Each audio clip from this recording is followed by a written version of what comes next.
Central Ohio Sports Network's broadcast will begin in less than 5 minutes. I'm Brent Ford, voice of the Westerville Central Warhawks on COSN.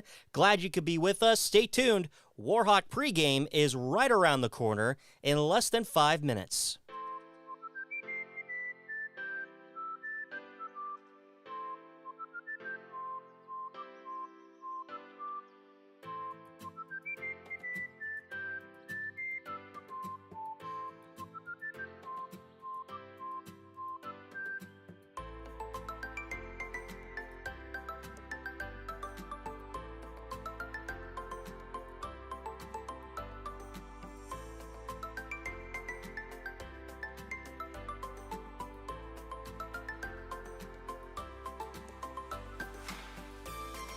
This is Central Ohio Sports Network's broadcast coverage of the Westerville Central Warhawks.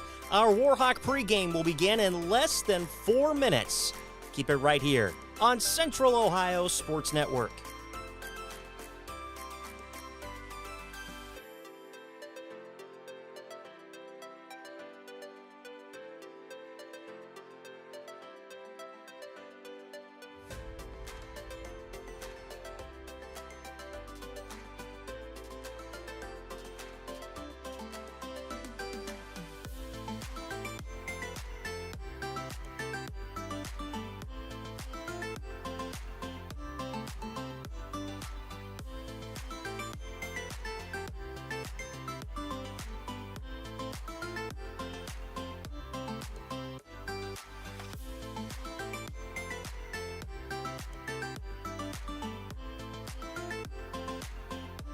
Central Ohio Sports Network, our coverage of Westerville Central will begin in less than 3 minutes right here on COSN.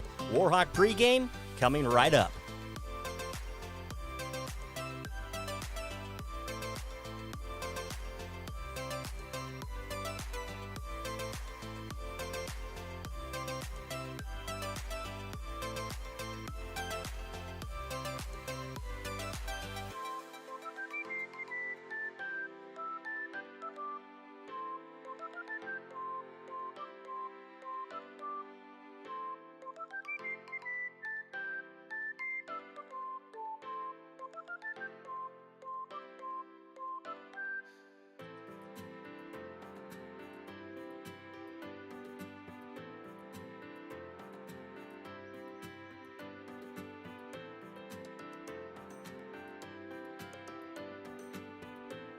We've hit the 2-minute warning. Warhawk pregame is coming right up on Central Ohio Sports Network.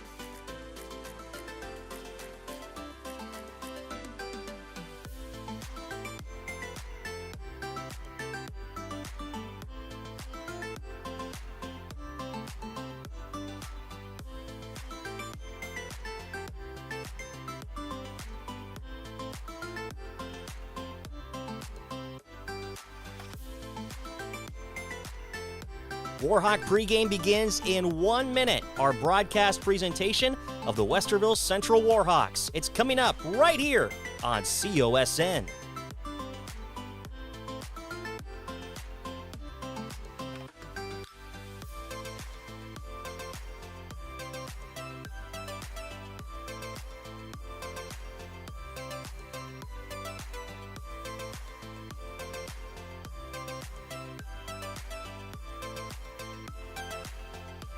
"30 seconds until showtime.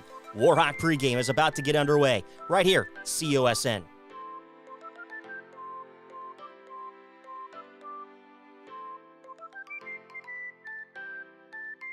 Central Ohio Sports Network broadcast presentation of the Westerville Central Warhawks begins in 10, 9, 8, 7, 6, 5, 4, 3,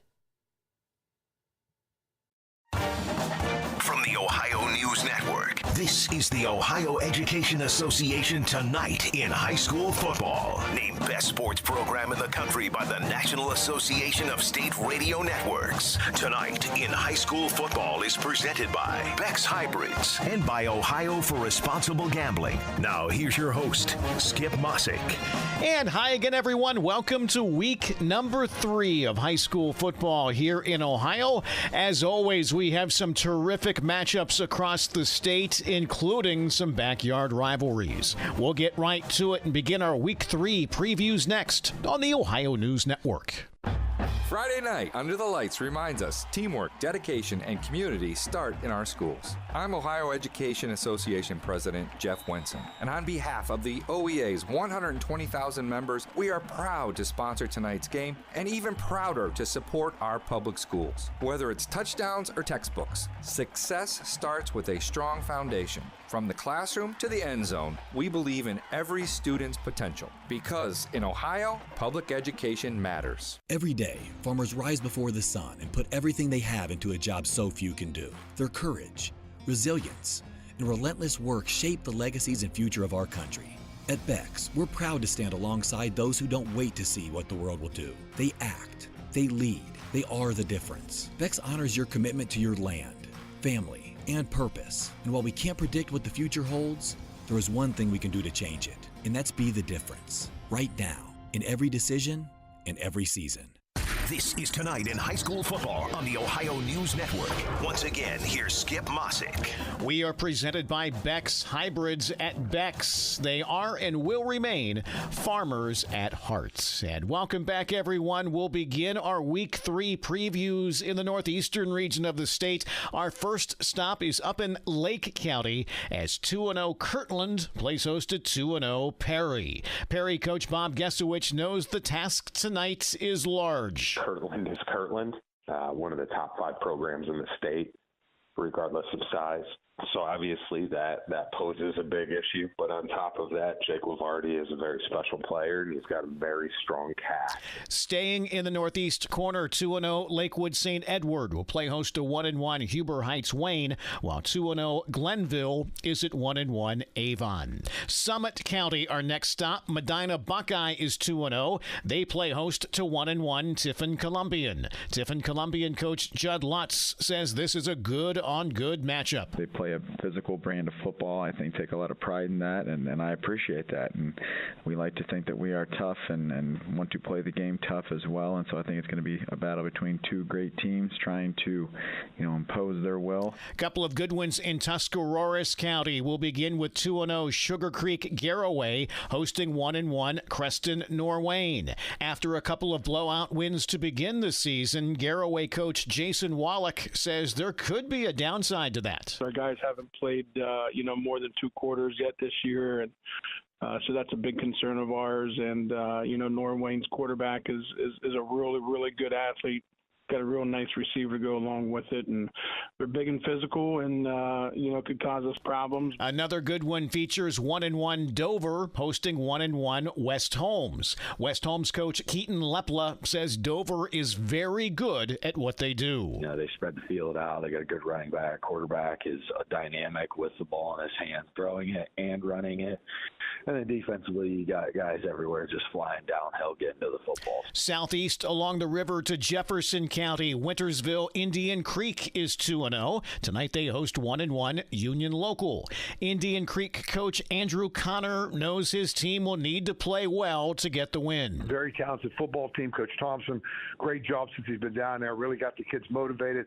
We're just hoping to just be able to run the football, be able to stay balanced, and stop big plays and play good special teams, limit the amount of turnovers, and try to create some turnovers for ourselves. Into Central Ohio, Fairfield County, the Battle of Pickerington as 2-0 Central is at 1-1 North. Pick North coach Nate Hillerich knows his good defense will be tested tonight. Their offense has been explosive this year so far. Incredible quarterback, Rocco Williams, seniors, played a lot of football. Great skilled kids, great O-line. I think our strength is our defense. We limited San Ignatius to 7 points, so but we're going to have our hands full this week. This is probably the most explosive offense we've seen. Into Franklin County, Canal Winchester is 2-0. Tonight they're at 2-0, Worthington Kilbourne, a team that Canal Winchester coach Rob Page says is good. I think they have an elite level QB that is playing super confident and can create some problems with his feet as well as deep throws. And they do a great job on defense in terms of getting lined up and running to the football and not giving up big plays. And you can tell they're really well coached. South into Grove City, where the 2-0 Greyhounds host 1-1 Hilliard Bradley. Grove City coach Greg Waits knows Bradley will be ready. And those kids play extremely hard, and they got a really nice quarterback. They got some nice linebackers, defensive line, offensive linemen. So it'll be a big challenge for us. I'm having a chance to play them this Friday. Should be a really good one up in Delaware County as 2-0 Olentangy Orange plays host to 2-0 Olentangy. Orange coach Wes Schrader says there's a lot of talents on both teams. Their nose guard, middle linebacker, and free safety are all big-time high school football players, and they're going to be big-time college football players. And they got other pieces around them. They got a nice quarterback and a solid running back, and they got a lot back just like we do. So, it's just going to come down to who executes better and who gets guys to the ground. Up to Union County, Jonathan Alder looks to improve to 3-0 as they host 1-1 Bloom Carroll. Jonathan Alder coach Brett Glass says to get there, though, his defense will need to be ready to play. Big, physical, tough, well-coached, all those things that describe a really good high school football program that's got a great tradition, and we're going to have to match that physicality. They want to run the football on offense, big offensive line, really good running back. And our guys have to be on their keys and really key in to stop that run game. Coming up as we continue getting you ready for your game broadcast, we'll hit the northwest, southwest, and southern areas of the state as the Ohio Education Association tonight in high school football, presented by Beck's Hybrids and by Ohio for Responsible Gambling, continues on the Ohio News Network. Beck's recognizes this week's Player with Heart, Reagan Schnipke from Elgin High School, for her commitment and passion on the field and within the farming community. I love being a part of a team where we can work together in order to achieve our goals and win, obviously. I also like independent sports like cross country and track because they're individual, and I like competing for myself.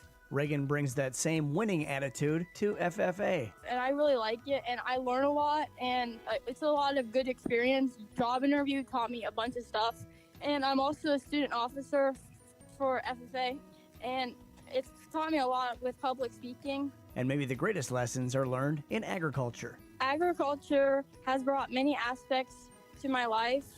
It has taught me that teamwork, hard work, responsibility, time management, and determination is needed to succeed in life. At Beck's, we are and will remain farmers at heart. Now is a great time to schedule a back-to-school dental appointment. Dr. Hal Jeter, president of the Ohio Dental Association, is here to tell us more. Your child's teeth and gums need the right food, nutrition, and vitamins to grow strong and stay healthy. Help them maintain good oral health by brushing every morning and night, flossing, visiting the dentist twice a year, and developing good eating habits. As kids head back to school, it's important to know that foods and drinks high in sugar, acidity, and other cavity-promoting substances are often low in nutritional value, and they have the potential to create plaque capable of damaging tooth enamel. A back-to-school dental appointment can diagnose any potential problems and improve your child's oral health. Ohio Dental Association member dentists are located throughout the state, are dedicated to providing the highest quality dental care, are bound by the highest ethical standards, and obtain superior ongoing education and training. Ask if your dentist is a member of the Ohio Dental Association so you know you are being treated by the best. To find an ODA dentist in your area, visit oda.org.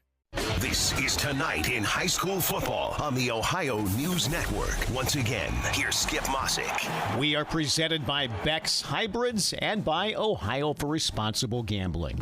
And welcome back, everyone. Our Week 3 previews take us to northern Ohio, up to Erie County as 2-0 Milan Edison plays host to 2-0 Hopewell Loudon. Hopewell Loudon coach Brian Colatrulio hopes this matchup can prepare his team for what's hopefully coming down the road. Great test for our football team. We're playing a bigger school. They've been Division 5. They've been in the regional finals last few years.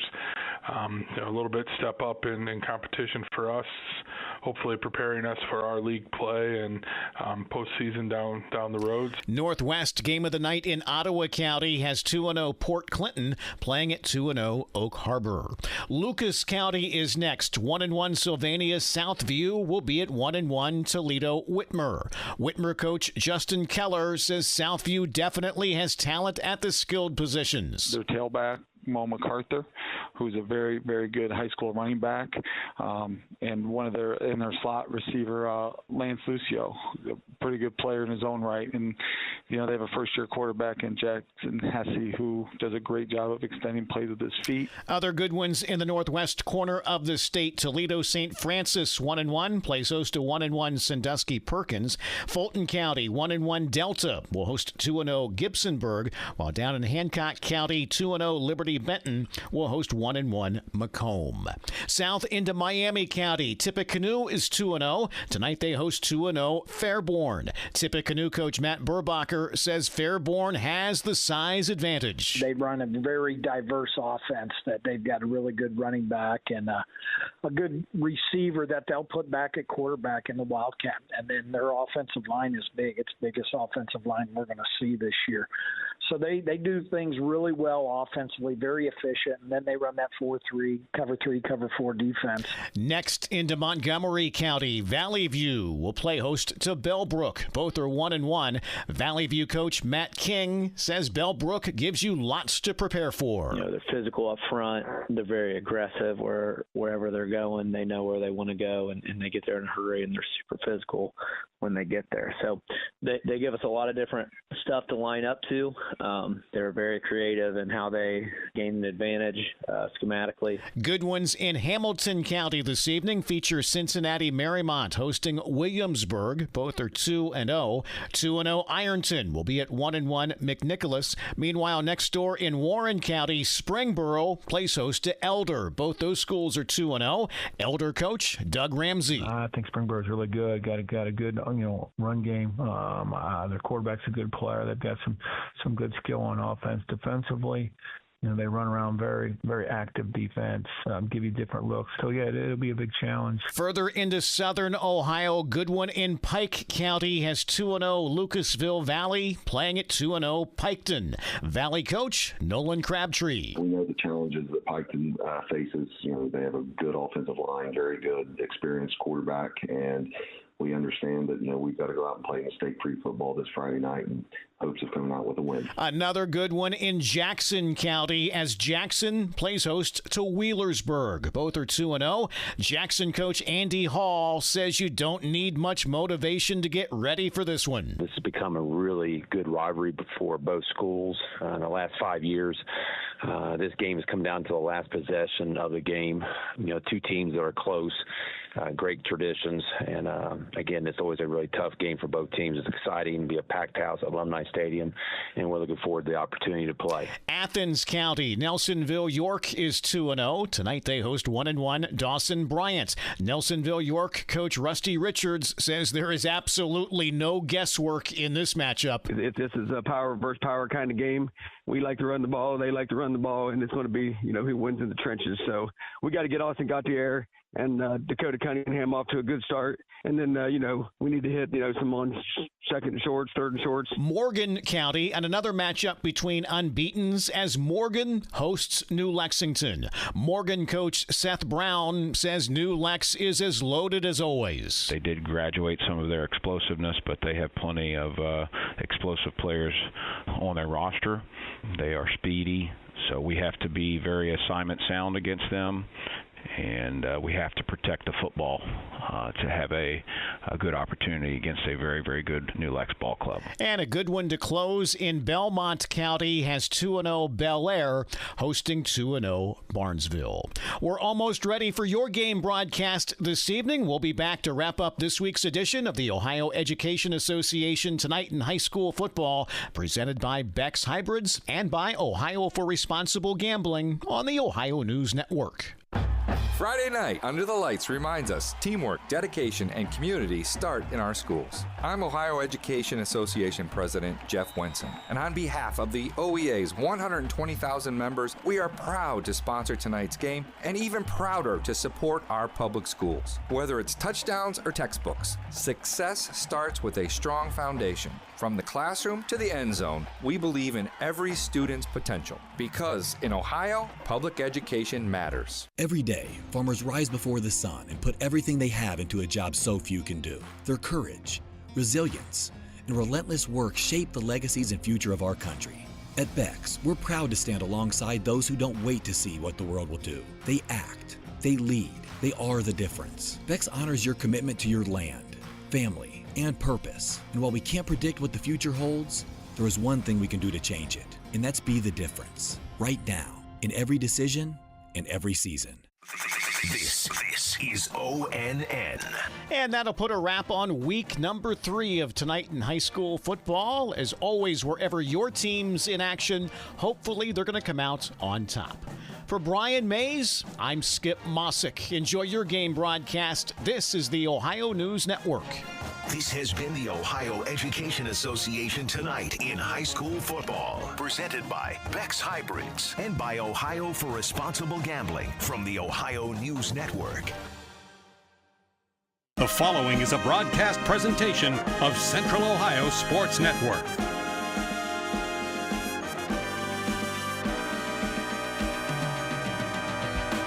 Welcome to Warhawk Pregame on Central Ohio's Sports Network.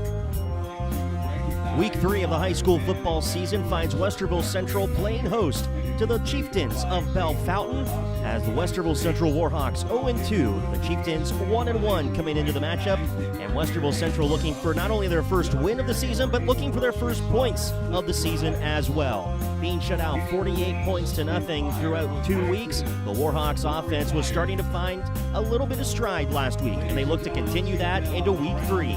We'll preview the matchup. We'll talk with sideline reporter Wes Minke, and we'll also hear from Warhawk head coach Josh Franke. That's all coming up inside our Warhawk pregame on Central Ohio Sports Network.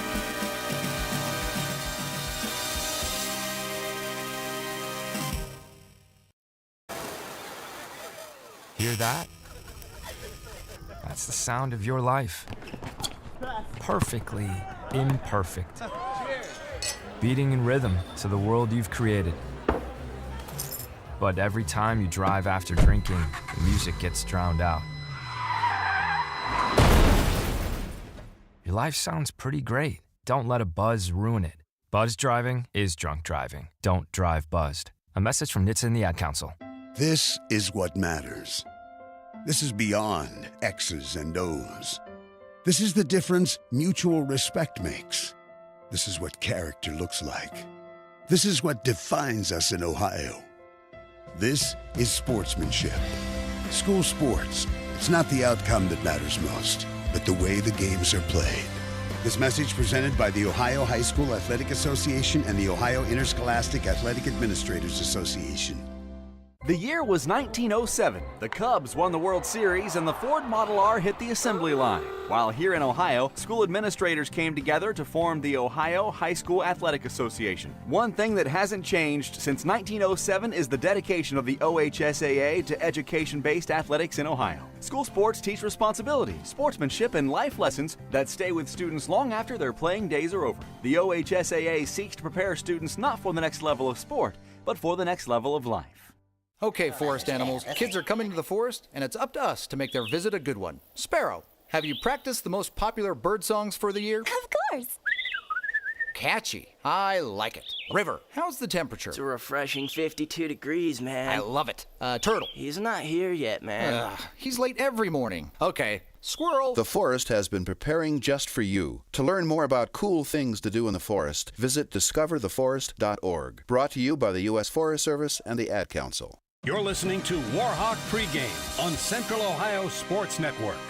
Welcome back inside Warhawk Pregame from Warhawk Field at the campus of Westerville Central High School as the Warhawks get ready to take on the Chieftains of Bellefontaine, a game that last year Westerville Central went on the road to Bellefontaine, and Tavian St. Clair, who is now at The Ohio State University, was able to tear apart that defense of Westerville Central, and it was a tough night for everyone in attendance. But the Warhawks and Coach Frankie, we talked about it last year, we talked about it last night in the Josh Frankie Coaches Show. There's something a little bit different about a small-town football feel, and they had an opportunity to experience that last year, and now the Chieftains are going to try to travel all the way here to Westerville Central. I would assume you're going to start seeing more and more pile into the stadium as the countdown to kickoff continues, as we're just under 10 minutes away from the kickoff in this one. Well, Westerville Central looking for their first win of the year. They've had 48 unanswered points through 2 games right now, and they're just trying to get into the end zone. Not a win would be nice, but first you got to get points on the board. And let's bring in our sideline reporter, Wes Minke, who's down on the field now. And Wes, it's got to be a feeling that as soon as they punch it into the end zone for the first time this season, things might change a little bit for this program. Yeah, you mentioned kind of the idea of a floodgate opening up, and I think that's this Warhawks offense. As soon as they can get those guys moving, Kajai Johnson, obviously Kevin King-Foku, potentially even Rylan Moran, get those guys on the ground game moving along like they were last game again. Had over 140, 150 yards rushing last week against a good South defense who held them really tight. If you get that part of the game moving a little more and get some points on the board, I think it opens the floodgates for this offense. Wes, we talked about it last night in the coaches show that they had a great drive at the end of the game against Westerville South, and the defense was able to get some pressure on the quarterback last week. What do you hope to see out of this Warhawk defense coming into this matchup? I think more reliance on those corners. I know they're younger and a little inexperienced at the varsity level, but I think they're ready, and obviously the skill positions are out there. I talked about earlier with you when we were off air, but the idea of maybe Omar Bangura playing both ways. He's obviously skilled. He's one of the best players on Central, if not the best player on Central. He's a senior captain. I think he's ready to take on that role of playing corner and receiver. We saw it do him a couple times early in the South game, but I think he's one of those guys that could do it. And then I'm looking for these linebackers. I know they're more experienced. They're the juniors on this team, almost the seniors. You see that front D line with Greg Woods and a couple other guys who have obviously made big impacts, but I think that linebacker unit has to step up for Central. It's got to be the key focus. He talked to the coach yesterday during the coaches show, but that's got to be a point of emphasis for this Warhawks defense to keep this thing moving. Westerville Central 0-2. The Bellefontaine Chieftains are 1-1. When we come back, we're going to hear from Westerville Central head coach Josh Frankie. He'll talk about this matchup, and he's going to talk about the sophomore quarterback for Bellefontaine, Rayne St. Clair, and how he plans on containing him inside the pocket. That's all inside Warhawk pregame as we continue next on your home of the Warhawks, Central Ohio Sports Network. Phone's blowing up, but you're in the driver's seat. Ignore the buzz, keep your eyes on the street. No text back, no scroll, just let it wait. Attention on the road, that's the only way. Phone's blowing up, but you're in the driver's seat. Ignore the buzz, keep your eyes on the street. No text back, no scroll, just let it wait. Don't drive distracted. A message brought to you by the National Highway Traffic Safety Administration, Project Yellow Light, and the Ad Council. I love playing sports, especially for my school. And that's because school sports are special. It's where it's safe to fail. It's where we're taught resilience, where our fear becomes confidence. It's where we learn to get back up after every fall. School sports are where 7.8 million students go from I can't to I can. This message presented by the OHSAA and the Ohio Interscholastic Athletic Administrators Association. I'm a pretty great multitasker. I can wash dishes and do laundry. I can roller skate while walking my dog. I can even order lunch while doing my homework. But I can't use my phone while driving. A distracted driver is one of the leading causes of death in the United States. So when it comes to driving, please, don't be a multitasker. Don't drive distracted. A message brought to you by the National Highway Traffic Safety Administration, Project Yellow Light, and the Ad Council. You're listening to Warhawk Pregame on Central Ohio Sports Network. Welcome back inside Warhawk Pregame, Central Ohio Sports Network. Brent Ford joined with Westerville Central head coach Josh Frankie. Coach, you're coming into this matchup 0-2. Bellefontaine comes in at 1-1. What are some of the key things that you want to start out this game doing to put yourself in a good position for a win? I think we just need to pick up where we left off last week. Just run the ball, be physical, and, establish, the line of scrimmage right from the start. And if we can do that, I think we got a pretty good shot. What do you need out of your freshman quarterback to get more comfortable in the pocket tonight? Honestly, I think he just needs to trust himself. I think he's a really, really great athlete, and I think, sometimes he puts a lot of pressure on himself. I think he just needs to go out there and have a little bit of fun. You know what I mean? Trust his ability. How many touches are we going to get Kevin King tonight? 20 is always my magic number going into the night. We didn't get there last week. We were close, but I'd like to get 20. Defensively, how are you going to stop this Bellefontaine offense? We got to key in on 24. He's a heck of a tailback. He, like I said, low center of gravity, powerful runner. We have to gang tackle. We have to rally to the football, and we have to go low. Try him up top. We're going to regret it. Sophomore quarterback St. Clair, how do you want to contain him tonight? Yeah, honestly, I think we need to try to pressure him. Again, stop their run, get them in passing downs, and then pin our ears back and go after them, make them uncomfortable. And if we can get a young quarterback playing uncomfortable, I think we're pretty good. Penalties, how do you limit those tonight? I think, like we talked about on the radio show the other night, I think when we get into the high red zone, we need to hit a hyper-focus mode. There needs to be an increase of focus of, hey, we're close. We got to play perfect football down here. Tonight you're honoring the military and first responders. You're wearing camo jerseys out on the field. What does it mean for you personally to be doing that tonight? Those guys sacrifice a lot. I think of us as coaches and, the time we sacrifice away from our families, and they're way more. That's way bigger sacrifice for those guys. And because of them, we get to do what we love to do in this country. So can't appreciate them enough. I think the least that we could do is give them a moment of recognition, and I wish we could do more. Do your guys like the jerseys tonight? They do. And like I told, listen, I'm 2-0 in these jerseys, so don't screw it up. So. How do you not shoot yourself in the foot tonight? You've said that the last couple games at the half. How do you not do that tonight? I think we just need to finish drives. I think we need to play aggressive. And again, we need to make some plays. I would like to see us, have an explosive. You know what I mean? I don't think we've had an explosive yet. And, by explosive, I mean just 20 yards or more. Let's break a big play and get a touchdown and, make something happen. You as a coaching staff, how do you stay focused tonight and know all the scenarios each play? Just got to rely on the guys up in the box. There's so many intangibles that go into a game. I got to be able to trust our assistant coaches and what they're seeing and rely heavily on them. But outside of that, I think we just need to stick to our game plan. I think those guys up in the box need to encourage me and get me back on track. Sometimes we start to waver away from the game plan. Coach, best of luck tonight.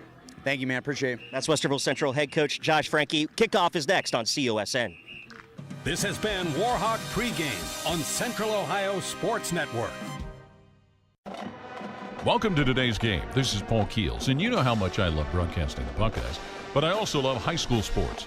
On behalf of the OHSAA, let's all do our part to set a good example and make this a fun and safe experience for the kids involved. I know this game means so much to the players, coaches, and fans, but high school sports are about much more than the wins and losses. They teach life lessons that will be with the players long after their playing days are over. Good luck to both teams, and remember to respect the game.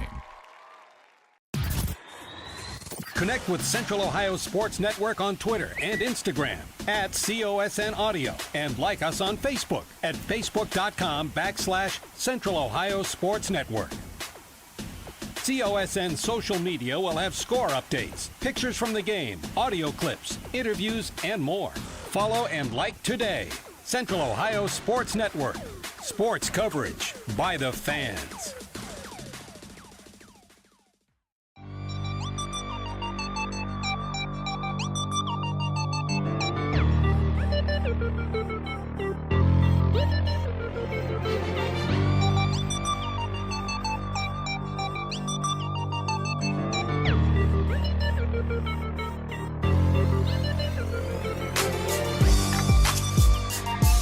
It's week 3 of the high school football season. Westerville Central playing host to the Chieftains of Bellefontaine. Welcome to Central Ohio Sports Network's broadcast presentation of Westerville Central Warhawk football. Brent Ford with you here in the booth. Down on the sideline is Wes Minke. It'll be a fun night here in Westerville from Warhawk Field. The Warhawks with military and first responders night are wearing camo jerseys with their white helmets and white pants. The Chieftains of Bellefontaine are in their black pants, white tops, and black helmets. It'll be a fun night for football here in Westerville. Looking forward to it. A big thank you and shout out to all of our military and first responders. They do a lot for this country, and because of their sacrifice, we are able to be here tonight broadcasting the game, watching high school football in this country. Westerville Central won the opening toss. They decided to receive, which, according to Wes Minke, as we were coming up out of the break, he said that's a little bit different. That's a change. Wes, how do you think this is going to impact the start of the game? Well, you heard Coach Frankie last night, his words against ours. He said we want to get our freshman quarterback a lead. How do you do that? You score first. So I think clear challenge to his team right now in his offense. Go put points on the board and do it quick. Caden Folk will get ready to kick it away for the Chieftains of Bellefontaine. And, folks, it's going to be a little bit difficult to read some of these Westerville Central numbers this week. It's a black number on the camo jerseys, and if they don't turn the right way, I can't really see it. And we are underway, and the kick is going to be brought down for Westerville Central at their own 6 to our right, bringing along the numbers far side to the 20, 25, and spun down right around the 28-yard line. Goes number 28 for Westerville Central, Christian Hahn. And that'll bring out the freshman quarterback for Westerville Central. Number 11, Drew Brandenberry. And I think we're all excited to kind of see what Nate Miller can do for Westerville Central. The first couple of weeks have been a little rough for the freshman, but he will line up, and the Westerville Central in their camo jerseys will work right to left as we see it. They'll be from the far hash mark at their own 28-yard line. At the 11:53 mark to play in this first quarter, and it's Kevin King Foku off the left edge, and he loses the football at the 32-yard line. Did Bellefontaine fall on it? Now the officials say that Kevin King Foku was down and recovered by Westerville Central.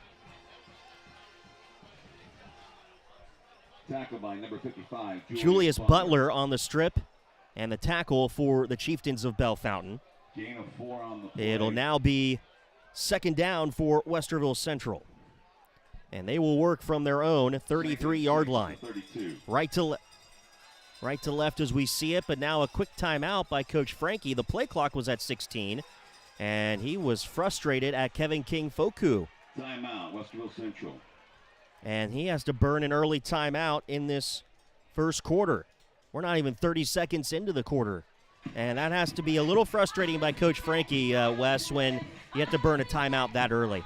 Yeah, and I think it was just a play call decision. I think he liked what he called, and as the team ran ready to go put that play into motion, he immediately looked at the official on the sidelines and called for timeout. I don't know what it was, if it was a lineman or who was out there or what it was, but he was not happy with something. Well, with that, the ball will be spotted at the 33-yard line between the hashes, closer to the near hash as we see it on the near side. Nate Miller will go into the shotgun. He's got 3 receivers split out wide to the right. They bring Omar Bangora in motion in the near side, hand it off across the 30, gets to the 33 and out of the 35. And he'll get a gain of a couple yards on that one. It's going to bring up third down for Westerville Central, but it's third and short, a little more manageable than playing behind the sticks. And so far, positive yards for Westerville Central. That's what you want to see if you're a Warhawk fan.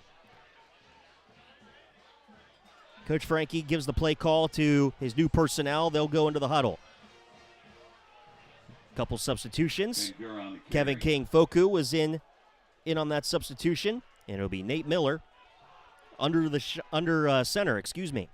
And he'll hand it off onto the near side, across the 40 to the 45, midfield goes Omar Bangora. Goes into Bellefontaine territory at the 30, and he's brought down at the 29-yard line for a big gain. And Coach Frankie talked about that last night, Wes. He did. He wants those big plays, those big pop plays. And who did he say was going to get it? Omar Bangora. Here it is. So 1st and 10 for Westerville Central, in Bellefontaine territory. 10:49 opening quarter, opening drive of the game for Westerville Central. Nate Miller on the sideline talking with Coach Frankie, gets the play call and now runs into the huddle. Ball will be spotted actually back at the 30-yard line of Bellefontaine. It'll be 1st and 10, Westerville Central. Going out wide to the right. Into the slot is Omar Bangura. Outside will be Cam Hebner. Miller into the shotgun. Kevin King-Foku onto his right side hip. They'll hand it off. No, they throw it into the flat far side. That's Omar Bangura to the 25. Sidesteps down to the 20. And it's going to take 4 Chieftains. Now it's going to take 6 Chieftains to bring him down. And it'll be a big pickup on first down. It'll be 2nd and short for Westerville Central. Stop by number 3, Caden Folk. Caden Folk on the stop for the Chieftains of Bellefontaine. 9-yard gain on the play. It'll be 2nd down and 1 after a 9-yard gain by Omar Bangura. Hebner's going to go out wide to the right. Ball far hash mark at the Bellefontaine 21-yard line. Bangura is going to come out wide to the near side left with one man inside of him. Miller out of the gun with Kevin King-Foku onto his right side hip. Play action. Miller rolling to his left, has a little bit of time, looking, throws across his body, middle of the field, incomplete. He was looking across the middle to Abraham Cisse, and it falls incomplete. Fell a little behind him, Wes, and it almost was going to be intercepted by Bellefontaine. Yeah, you mentioned those freshmanisms from week 1, and I think one of them caught up there. You never want to throw back behind where you were going across your body, and he did just that right there. Under 10 to play in the opening quarter. Opening drive of the game, Westerville Central at the Bellefontaine 21-yard line. It'll be 3rd down and 1 for the Warhawks. They work onto the right hash. Nate Miller goes into the gun with 2 backs to his left side. One of them is Omar Bangura. And it's a designed quarterback keeper for Nate Miller. Runs the left side. He's going to have the first down across the 20, down to about the 18-yard line. And that'll be a fresh set of downs for Westerville Central.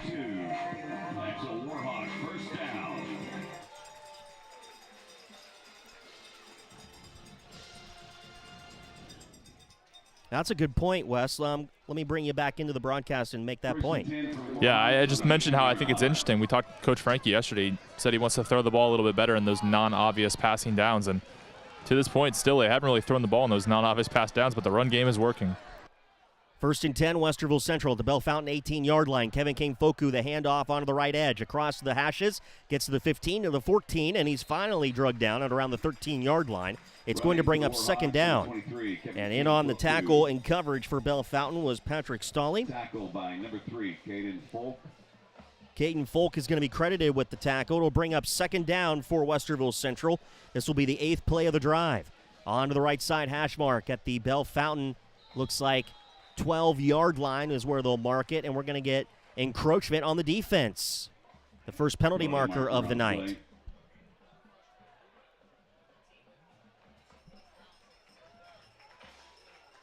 And that will give Westerville Central an automatic first down inside the 10-yard line. It'll be 1st and goal at the 7-yard line for Westerville Central. Ball spotted onto the right hash.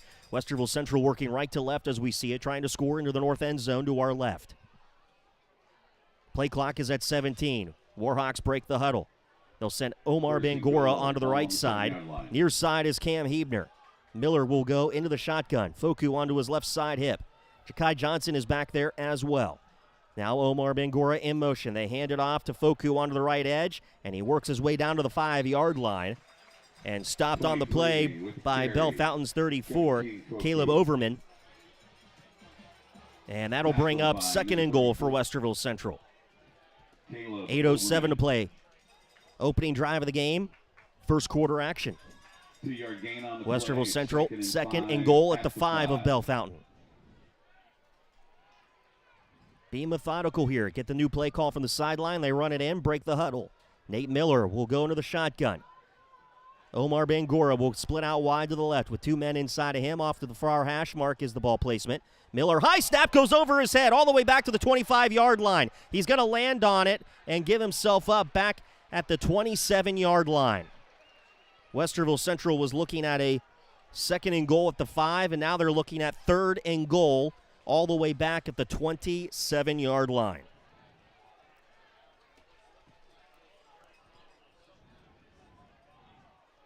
That has to frustrate Coach Frankie and his staff.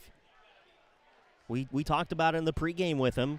Don't shoot yourself in the foot. And unfortunately right there, a little glance, a little flesh wound on that one. So 3rd and goal for Westerville Central all the way back at the 27-yard line. 4 receiver set. Miller alone looking to throw. Has time in the pocket. Scrambles. Steps up. He's going to run to the 25 and slides down at the 21-yard line.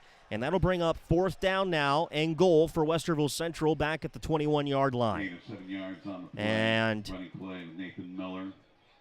it does look like the field goal attempt might be coming here for Westerville Central. Warhawks going for a field goal.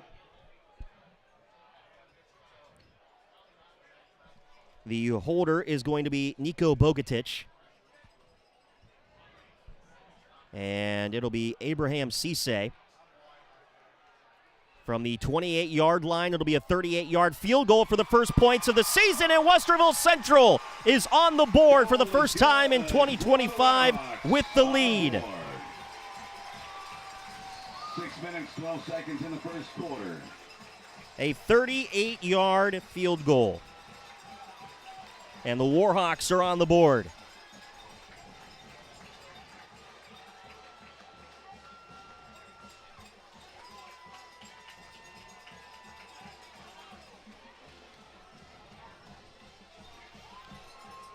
.6:12 remaining in the opening quarter. And the Warhawks get some points on the board for the first time on the season. Wes, that has to be a good feeling. We talked about it right before the drive started. Yeah, I mean, like I said, the Warhawks marched all the way down the field, had the ball on the 5-yard line. Let's not forget that when we go back around and circle back to this point in the game. But ball on the 5-yard line, 2nd goal, like you said, turns into a 3rd and goal. Nate Miller gets him back in field goal position. And a nice kick there from Cisse to put some points on the board. Kicking off for Westerville Central will be Rylan Moran.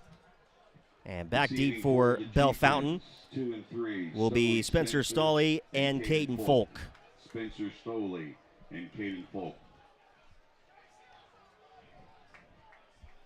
Warhawks lined up a little bit differently. They're stacking 3 players on either side of the ball, then 2 more lined up. They send it away. Long kick. It's going to go into the back of the end zone, and this will be a touchback. And so Bellefontaine will start this drive at their own 20-yard line. 1st and 10, and we'll get to see the sophomore quarterback for the first time, St. Clair.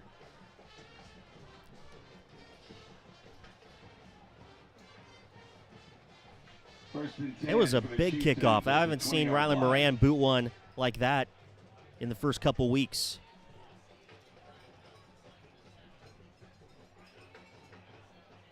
No time came off the clock. It'll be 1st and 10 for Bellefontaine at their own 20-yard line. Rain St. Clair under center. They'll put a 4-receiver set. They'll run it. No, correction. And a pass on the play action is incomplete. Caden Folk was the intended target. Falls incomplete. Rain St. Clair, a sophomore at 6'3", 200 pounds. Greg Woods was in on the coverage for Westerville Central, and Bellefontaine will be looking at a 2nd and 10. 20-yard line for the Chieftains. And now St. Clair will work out of the shotgun, a 3-receiver set. Ball between the hashes, 2 receivers to his far side left. The Chieftains working left to right as we see it. St. Clair out of the gun. They'll hand it off up the middle, and a big pickup there of 10-plus yards, 15 for big number 24, Carter Caudill, who was going to be a point of emphasis of how are you going to stop that kind of runner, a senior at 5'9", 213. It's enough for a first down, though, for Bellefontaine out to the 34-yard line. So 1st and 10 for the Chieftains. Under 6 minutes to play in the opening quarter. Westerville Central 3, Bellefontaine 0. First possession of the night for the Chieftains. St. Clair out of the shotgun. Brings it Caudill in motion from the near side into the backfield. St. Clair a little toss outside to Caudill across the 30. He's going to lose yards, and a great open field tackle by Westerville Central. It was Kajai Johnson who was able to get that stop. Pass complete. The 24, Carter Caudill, loss of 2 on the play.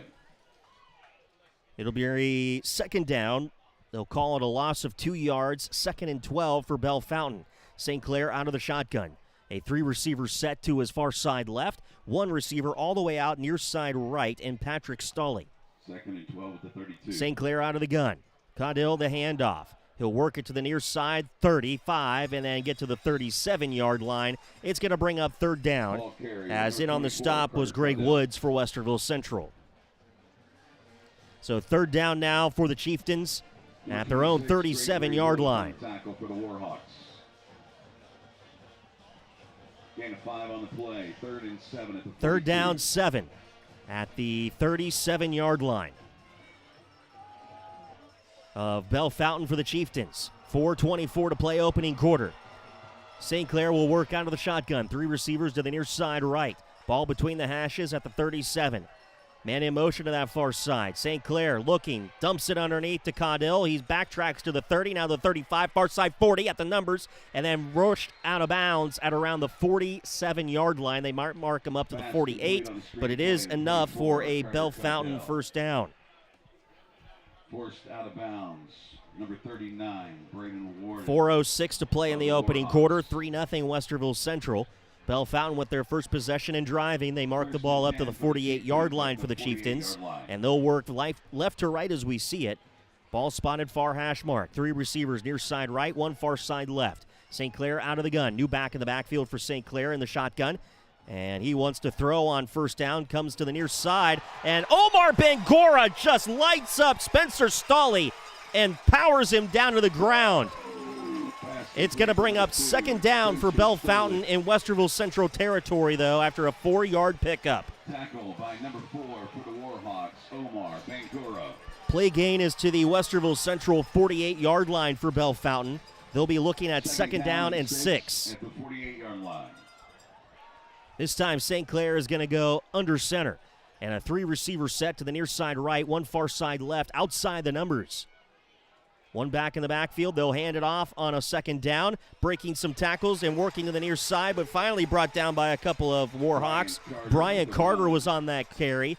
Omar Bangora on the stop once again. Also along that side was Mohamed Bangora. And that'll bring up third down here at Warhawk Field for Bellefontaine at the Westerville Central 47-yard line. Ball spotted near hash mark for the Chieftains. 3 receivers set to the near side right, 1 far side left. Ball near hash mark. St. Clair sends a man in motion. Sutton Daring out into the slot far side. Caudill gets the carry. He's going to be stopped in the backfield by 3 Warhawks. Bangora was there along with Crozier. 24, Carter Caudill, ball carrier. Great job by Westerville Central on third down. They stop the Chieftains, and they actually lose a yard back to the 49-yard line. And that'll send out the punt unit for Bellefontaine. And back deep for Westerville Central is Cam Hebner to receive the punt from Rain St. Clair, actually. Rain St. Clair. St. Clair sends it high into the air. Coming near side is Cam Hebner, calling for the fair catch and brings it down at around the 22-yard line of Westerville Central. Number 13, Cam Hebner. Well, Wes, that was a nice defensive stop there as Bellefontaine had a couple big breaks, but the defense held up. I thought it was a good stance there by the Warhawks. Yeah, I think the biggest play there, the biggest momentum booster there was Omar Bangura putting that guy on his back. That is a massive game changer for this offense, or for this defense rather. That student section gets a little life back in it. So those plays can go a long way for that defense, and especially on that first down, getting a big stop.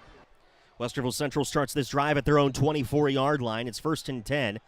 Nate Miller will work out of the shotgun. Omar Bangora in motion far side. Play action fake, throws to Bangora in the flat far side, 25-30. Stiff arms to the 33, and finally thrown out of bounds at the 35-yard line. Pickup of 11 yards for Omar Bangora. That'll be a fresh set of downs for the silver and black. Another great run by Omar Bangora after the catch of 10 yards. And the chains will move. They'll mark him up to the 35-yard line. And Westerville Central will work on that right side hash, working right to left as we see it. Under 2 minutes to play in the opening quarter. Cam Hebner will come to the near side left. Omar Bangora in the slot near inside of him. Ball far hash mark. Miller out of the gun. The snap, the handoff, Foku up the middle, and he barrels his way to the 40-yard line. They're going to mark him short at the 39, pickup of 4 yards for Kevin King Foku.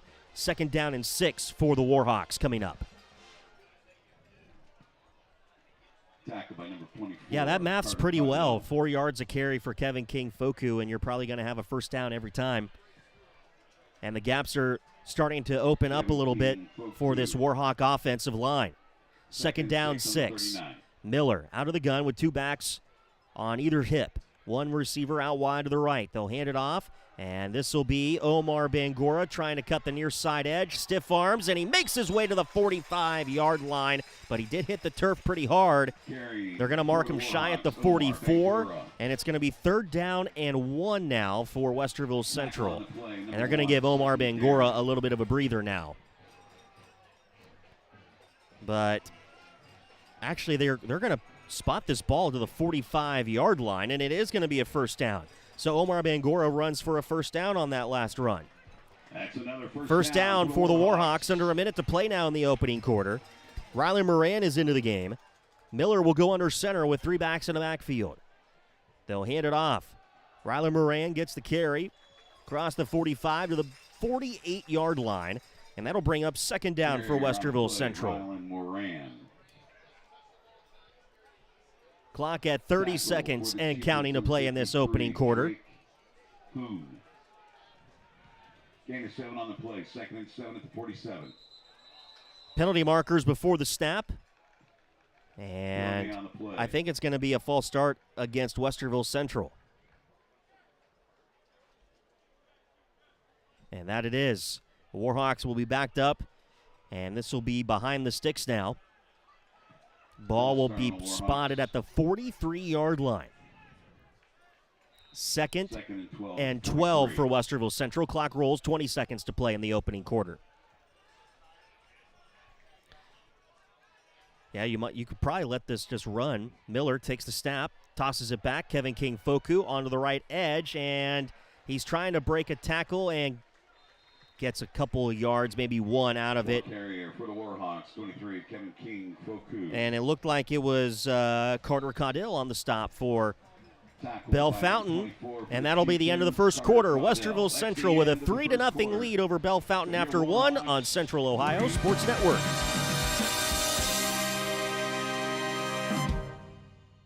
Buckeye football great and NFL Super Bowl champion Jim Lachey on sportsmanship. Winning and losing can teach kids many lessons, but high school sports are truly about respecting your opponent, representing your school, and building the foundation for a lifetime of success. High school sports create memories that last a lifetime. And member schools of the OHSAA are committed to following a high set of standards. Whether it's on the field or in the stands, we can all do our part to respect the game. This message brought to you by the Ohio High School Athletic Association. Attention high school sports fans, are you an armchair official? You know, the parent or fan who constantly yells at the referees and loves to let everyone know just how bad you think they are. Well, if you think you could do better, then get in the game and prove it. It's time for you to suit up and make the calls where they actually count. Every sport in Ohio needs more officials. Sign up today at highschoolofficials.com. This is the home of the Westerville Central Warhawks, Central Ohio Sports Network. 3rd down 11 to open up the second quarter for Westerville Central. Nate Miller takes the snap, throws over the middle, incomplete. He was looking inside to Kevin Blas, and that one falls incomplete.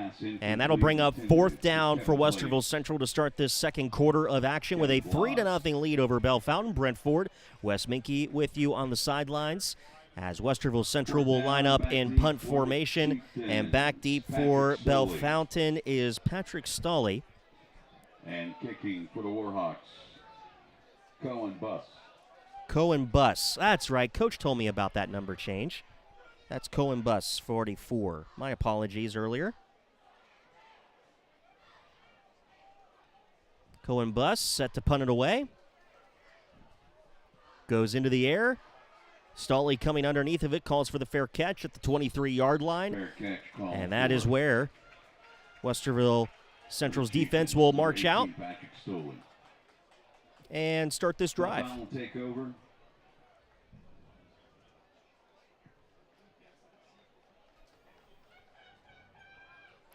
First and 10 for the Chieftains at their own 23-yard line. 23. St. Clair will work out of the gun, working right to left as we see it now in this second quarter. One receiver out wide to the right, ball far hash mark. St. Clair takes the snap, screen play to the near side as they get it into the hands of Spencer Stolley. And a penalty marker comes in. Late penalty marker comes in from midfield. Gain of 1 on the play. Let's see what the penalties are here. Pass complete to Spencer Stolley. Flag on the play. We're going to have a hold against Bellefontaine. Tackle by the Warhawks, number 12, Nick Creaky. Nick Creaky was in on that last tackle for Westerville Central, and the penalty of holding against Bellefontaine will push them back, and it'll stay first down for the Chieftains. Ball will be spotted back at the 14-yard line. First down, and a long way to go for Bellefontaine. First and 20 at the 23 for Bellefontaine. First and 20. They go 4 wide, and now we're going to get whistles. First and 20 at the 14. And the officials stop play here for a moment. And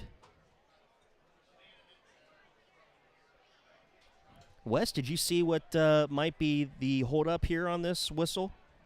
I haven't seen anything yet, but I'm looking down there to see what the officials might be pointing around towards. Haven't seen anything obvious.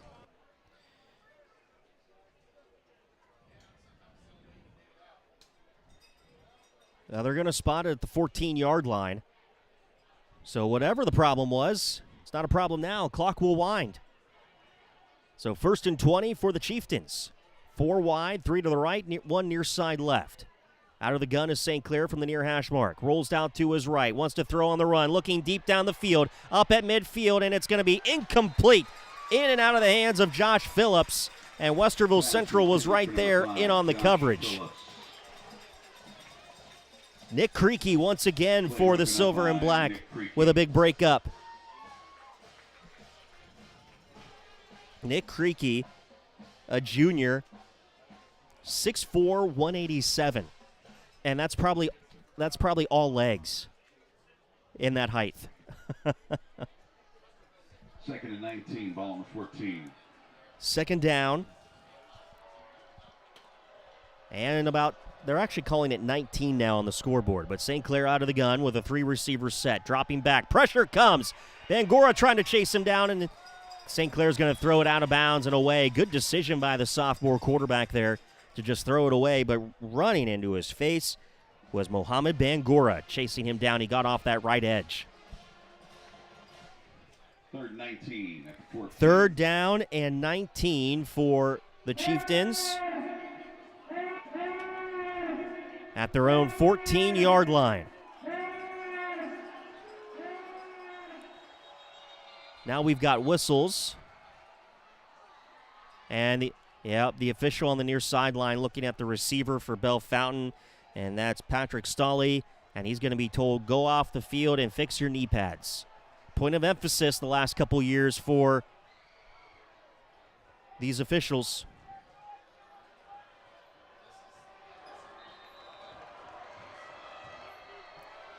The student section getting loud. It's a big third down and 14 for Bellefontaine. Caudill gets the carry to the 20, and he barrels his way all the way to the 25-yard line. He's going to get a nice chunk of yards back, but it's going to bring up fourth down and about 9 or 8 for Bellefontaine, and the Chieftains are going to go into punt formation. Tackle on the play, Izia Musagala. Musagala was in on the stop for Westerville Central.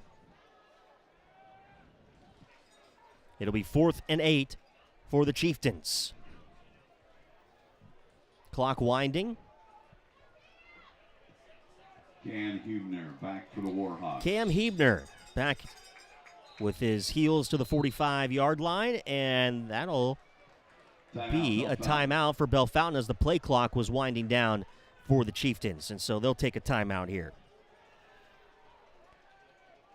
Well, Wes, that running back for Bellefontaine is as advertised. He's big and bulky, and Coach in his coach's show last night made reference to a lot of big-time running backs that resemble him, and when you think about it, he's spot on.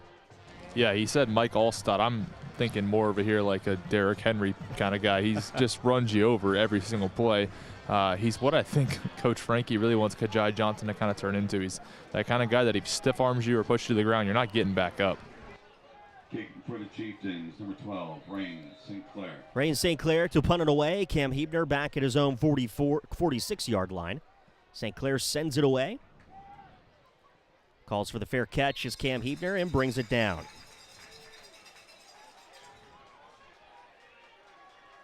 So Westerville Central takes over their first possession of this second quarter at the 10:24 mark, and they lead Bellefontaine 3-0.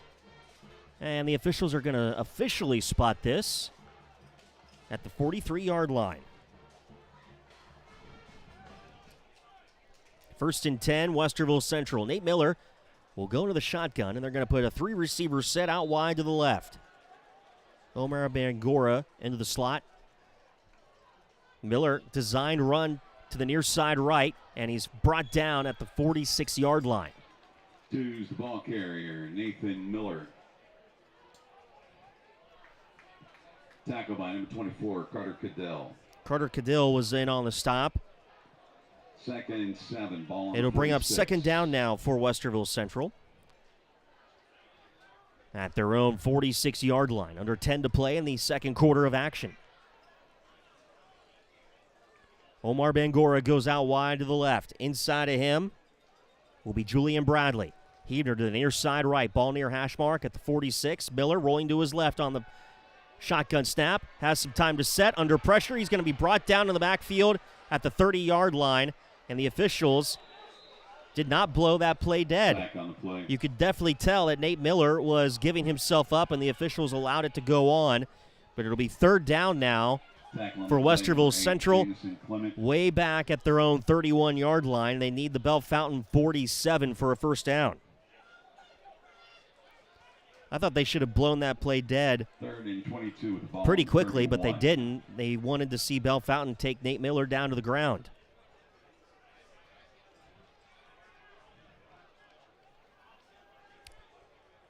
Tough loss for Westerville Central. It's third down and 22 back at their own 31-yard line. They'll hand it off to Kevin King-Foku. They'll work to the near side. He's looking for a block. Tries to rub one off, and he gets to the 38-yard line. Kevin King-Foku running on the play. That'll bring up fourth down for Westerville Central. Tackle by number 24, Carter Cadell. Cadell on the stop again for Bellefontaine. And this time, Cohen Bus will have to line up in punt formation as this drive will stall at their own 38-yard line, Westerville Central.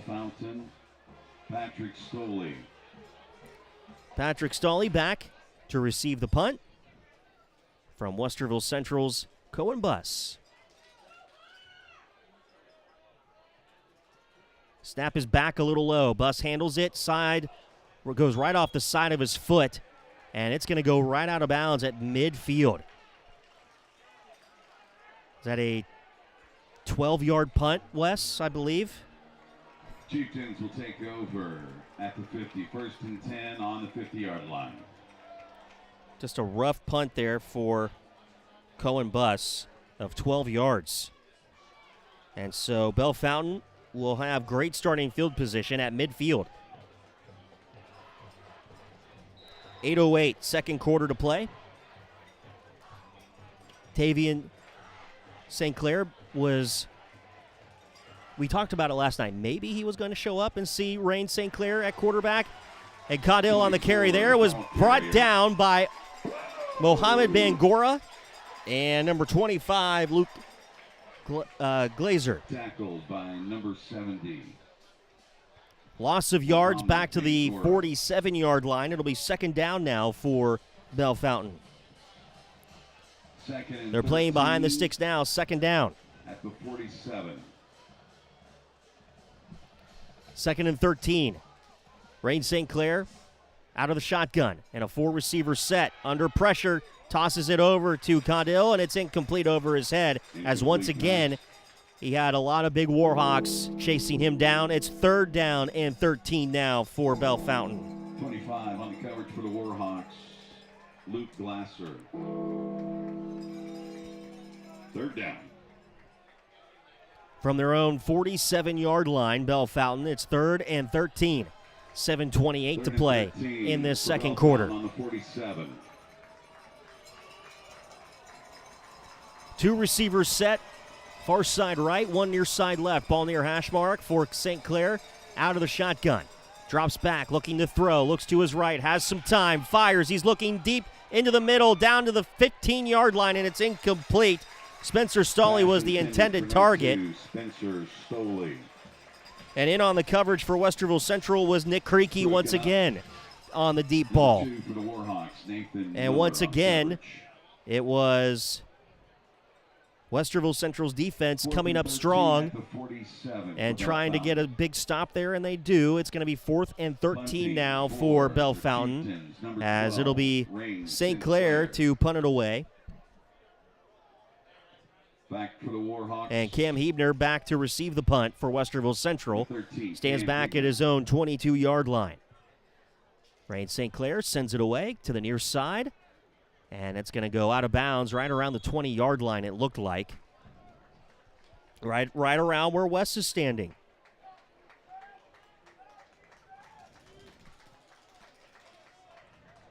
Kick out of bounds. 1st and 10 for the Warhawks at the 19. Ball will be spotted at the 19-yard line for Westerville Central. It will be 1st and 10 for the Warhawks. 7:14 to play in the second quarter of action. Well, since the opening drive of this game, everyone's gone punt, punt, punt, punt, punt for all their drives. And now for Westerville Central on their 4th possession of the half.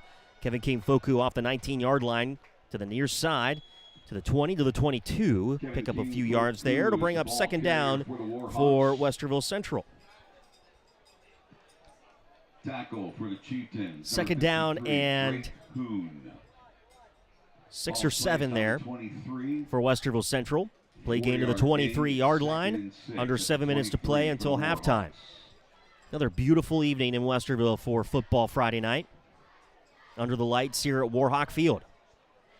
Miller out of the shotgun. 2 receivers to the near side right. Now they send Bus in motion to the far side left with Omar Bangora out wide to the left. Miller over the middle, and it's caught around the 35-yard line. Cam Hebner crawls it in to the 36, and Westerville Central will have a 1st down. For the Warhawks, number 13, Cam Hebner. Nate Miller, that was probably the best throw we've seen through 2.5 games so far. Just a dart over the middle. 1st and 10, Westerville Central at their own 36-yard line. Miller under center with 3 backs in the backfield. They'll hand it off Foku, who works the near side numbers, and he's tripped up to the 39-yard line. Pickup of 3 yards brings up 2nd down. Tackle by number 1, Sutton Daring. Well, the NFL kicked off last night. They're also kicking off in Brazil tonight at 8 o'clock. So what I'm telling you is you can watch the NFL, but be sure to continue to listen to Warhawk football here on COSN. Under 6 minutes to play in this opening half. 2nd and 7, Westerville Central. Kevin King-Foku across the 40 to the 43. Brings up 3rd down now for Westerville Central. Tackle number 24 for the Chieftains, Carter Caudill. Carter Caudill is everywhere on this field for Bellefontaine. 3rd and 3. Big rushing yards, big tackles on the defensive side. It's 3rd down and 3 for Westerville Central at their own 43-yard line. Ball near hash mark. Miller will go under center. 3 backs in the backfield. Miller hands it off to Omar Bangora, left side. Finds a blocker to the 45. Breaks a tackle to midfield and stumbles into Bellefontaine territory at the 46-yard line. 1st down, Westerville Central, and you could tell if he would have kept on his feet, that could have been a play for 6 on the board. Warhawks want to move quickly. It's 1st and 10, Westerville Central at the Bellefontaine 46. Miller under center. 3 backs in the backfield, and a bad snap, and I'm not sure what that was. Now the penalty marker flies.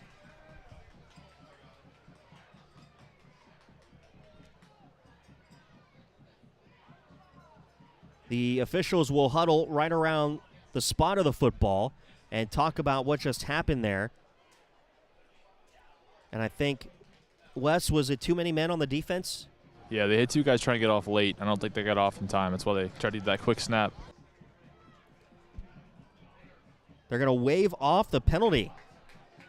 There is no penalty. So was that just a free snap? Yeah, it seems like that. No penalty on the play. First and 10. 46. Oh, they're going to call it second and 10 or first and 10? The scoreboard says second. The marker on the far sideline says first. Either way, it's a run for Kevin King-Foku up the middle to the 35, breaks the tackle to the 30, and now down to the 26-yard line. Doesn't matter what just happened because Kevin King-Foku snaps off a big yard gain, and Westerville Central gets deeper into Bellefontaine territory. Tackle by number 5 for Bellefontaine, Josh Phillips.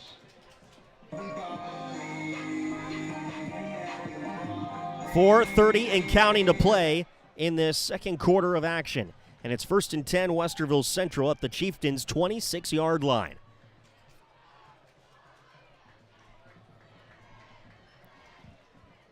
Miller's going to go into the gun. Two receivers to the near side right. That's Hebner and Bangura. One receiver out wide to the left. And now Coach Frankie running down the sideline looking for a timeout as the play clock was winding down, and he wanted to make sure that they had time left and no playing behind the sticks on that one.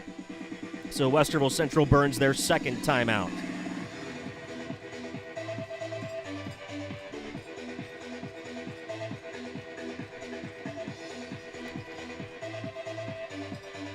Well, Wes, I don't know how familiar you are with some of the past PA announcers and DJs of Warhawk Field, but unfortunately, Phil West is out of town tonight, so they've got to fill in. But with the music is Dave Pisula, who longtime PA for Westerville Central. He's spinning some oldies and trying to get the crowd hyped here at Warhawk Field. I love Dave Pisula, the voice of Westerville Central football, in my opinion, from this stadium. You can't go anywhere without hearing Dave Pisula's voice. Agreed, 100%. Out of the timeout, Westerville Central looks at first and 10 at the Bellefontaine 26-yard line. Nate Miller throws into the flat near side. Cam Hebner tucks it across the 25 and brought down at the 20-yard line by number 34, Caleb Overman. And number 78, Bentley Stewart, was on the tackle as well for Bellefontaine. It'll bring up second down for Westerville Central at the Bellefontaine 21-yard line. Second down and 5 for the Warhawks. Hebner's going to go out wide to the left for Westerville Central. One man inside of him, that'll be Kevin Blas. Bus will come onto the right side of the line. Two backs in the backfield.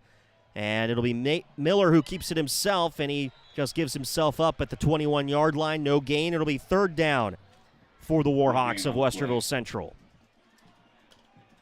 Tackle by number 24, Carter Caudell. Carter Caudell there on the stop for Bellefontaine.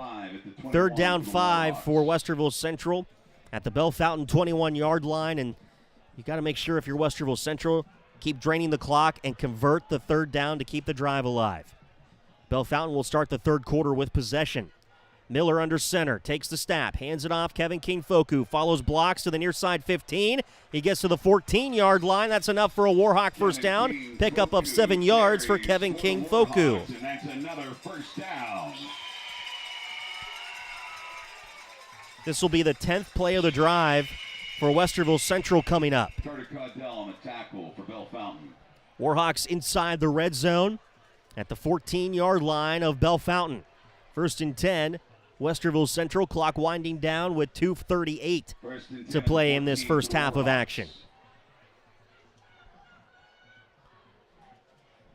Miller out of the shotgun. Three receivers to the near side right. Omar Bangura is there, now goes in motion into the backfield.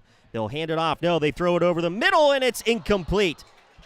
Nate Miller was looking for Cam Hebner across the middle, and he couldn't get it. It was in the breadbasket, but it just fell right out of Cam Hebner's hands. It'll bring up second down for Westerville Central. The defense was tight, as Wes just said in my ear. He had someone draped over his back, Cam Hebner did. Second down and at the 14-yard line. 2nd and 10, Westerville Central, excuse me. Cam Hebner comes to the near side right. Omar Bangora in motion to the far side. Miller tosses it back to Kevin King. Foku finds blockers to the 5. Barrels his way to the end zone. Touchdown, Westerville Central for the first time in 2025.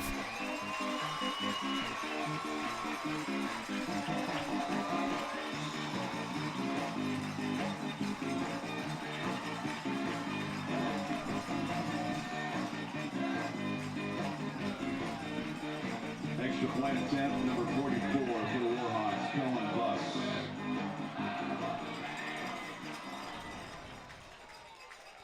Cohen Bus for the point after. And it's going to be a 2-point attempt. Wes, I was looking down. I didn't quite see what happened. Could you give us a little recap there? A little rush along the right side. Didn't catch who the name was. Number 3 for Westerville Central, but couldn't convert. Well, the Warhawks get their first touchdown of the season. They can't convert the point after, but it's 9-0 Westerville Central.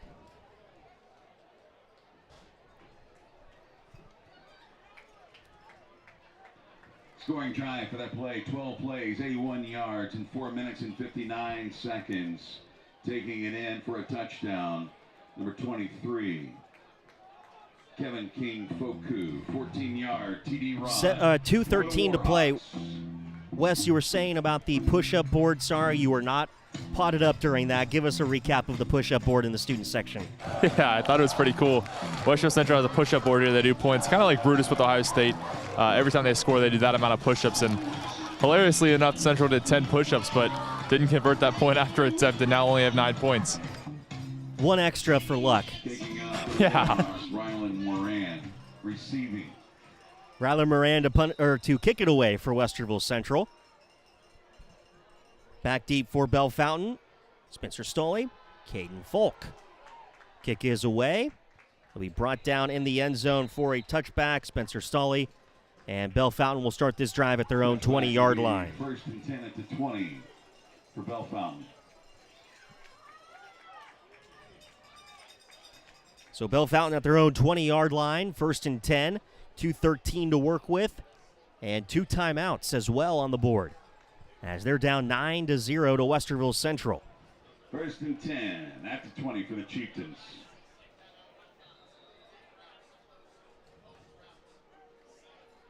Well, we were able to get a touchdown highlight on the board for the first time this year.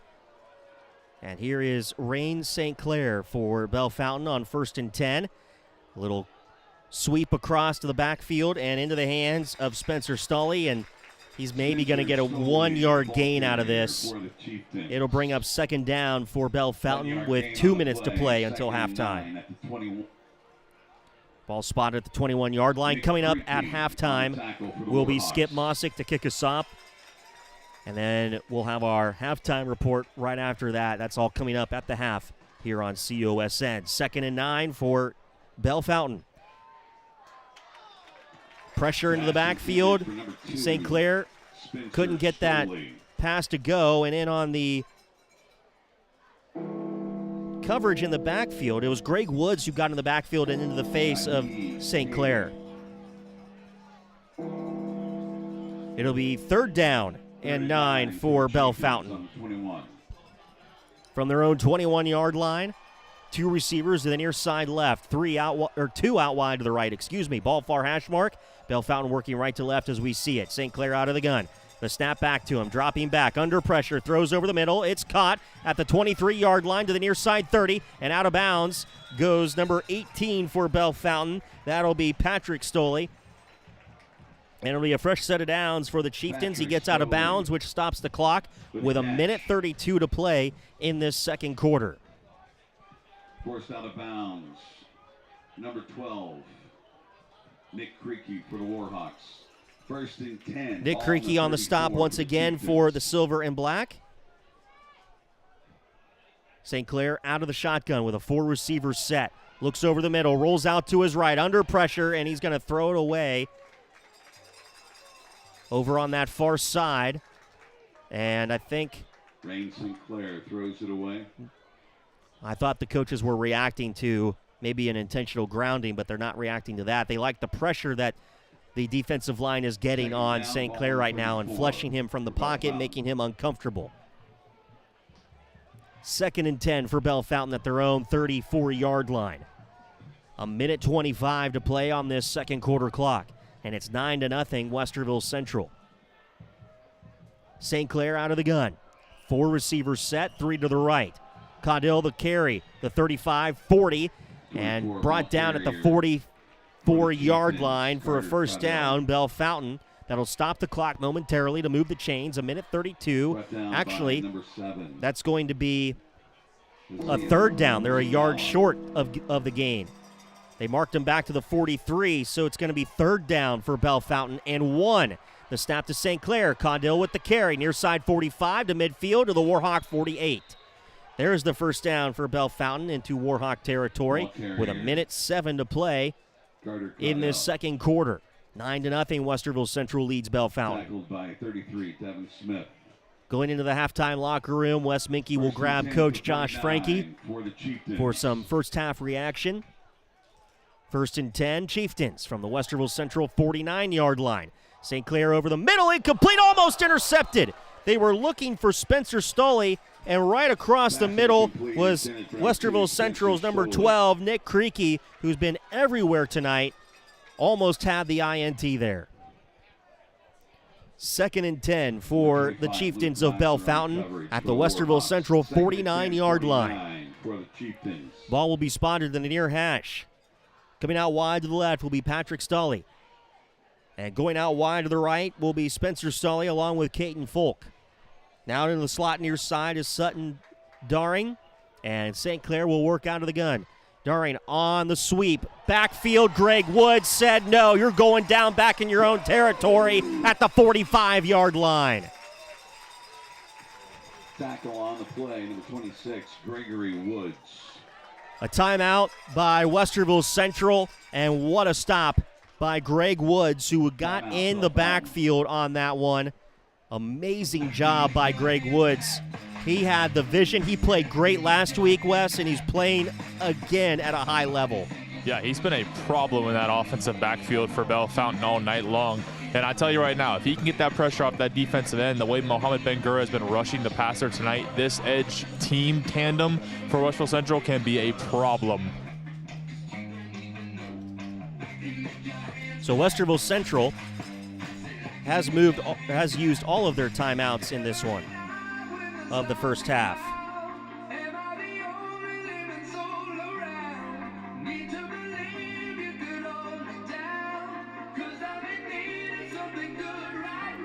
It'll be 3rd down and 14 for Bellefontaine back at their own 40. They're actually going to mark them back to the 47-yard line. St. Clair will work out of the gun. 3rd and 14 at the 47. St. Clair with 3 receivers to his right, 1 to the near side left. 44 seconds to work with. He's rushed from the pocket, and he's brought down once again in the backfield for another big loss. This time by number 27, Devon Lipsey of Westerville Central. Sack on the play. The officials will stop the clock here momentarily. That will bring up 4th down. A 5-second difference between play clock and game clock. Game clock at 30. Play clock will be at 25.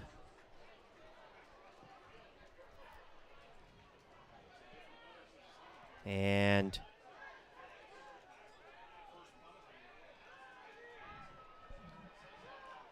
this will be Caden Folk to punt it away. And back deep for Westerville Central will be Cam Hebner. He's standing back at his own 32-yard line. Penalty markers on the snap. And it'll be a false start against the offense.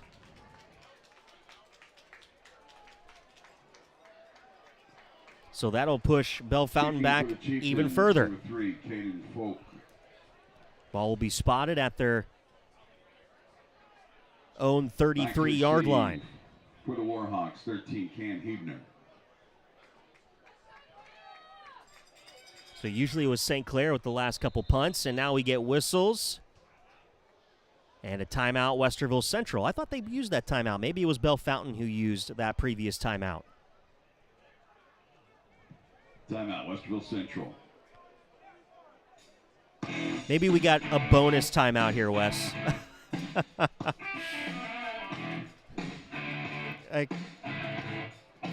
That's exactly right. That's what that extra push-up was for. The officials said, hey, you just got one more push-up, students. We'll give your team another timeout. You probably need it. 19 seconds to play until halftime. And Bellefontaine will be in punt formation. This time St. Clair comes out to punt it away. Cam Hebner is back deep for Westerville Central. St. Clair will work in punt formation back at his own 19-yard line. Snap is back. No flags this time. Punt is away. High into the air onto the far side. It's going to bounce at around the 42 and out of bounds. Actually, it bounces out of bounds first at the 41-yard line. And that will be where Westerville Central takes over. 1st and 10 with 13 seconds on the clock until halftime. Again, Bellefontaine will start with the possession in the third quarter. And Westerville Central is up 9-0 right now. And at their own 41-yard line, Westerville Central, will they elect to just burn the clock, or will they try to take a shot here? A 4-receiver set, ball far hash mark, working left to right as we see it. 3 receivers to the near side right. Miller out of the gun. Foku to his left. The snap. Miller dropping back. Has some time in the pocket. Steps up. Fires across the middle. There's Omar Bangura, but he dropped it. He was in Bellefontaine territory at the 38-yard line, and he dropped it. He took a little shot, but with 7 seconds left, it'll be 2nd and 10 for Westerville Central. It was a good look, though, by Miller to Omar Bangura over the middle, and Coach Frankie says, come here, Nate Miller, here's the new play. And he'll run to the huddle. Devin Smith will come out wide to the right for Westerville Central. Ball far hash mark at the 41-yard line, working left to right. It's going to be a 4-receiver set to this near side right, and 1 receiver out wide to the left. Nate Miller alone in the backfield. The snap. They're going to throw into the flat. Omar Bangura near side. Breaks 1 tackle to the 45. Up to the 50. And finally brought down at the Bellefontaine 46-yard line with .2 on the clock. Once they set that ball, the clock will roll, and that should get us to halftime.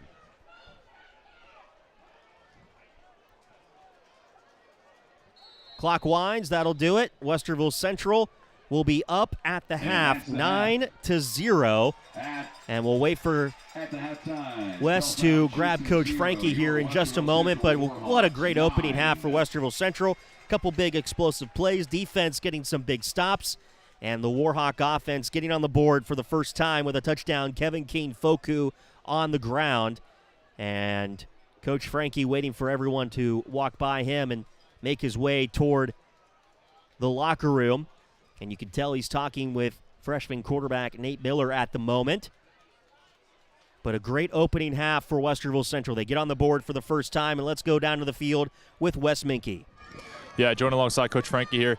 Obviously, you talked about getting your freshman quarterback a chance to play with a lead. You're 9-0 as you go to half. What's the kind of emotions going into this one?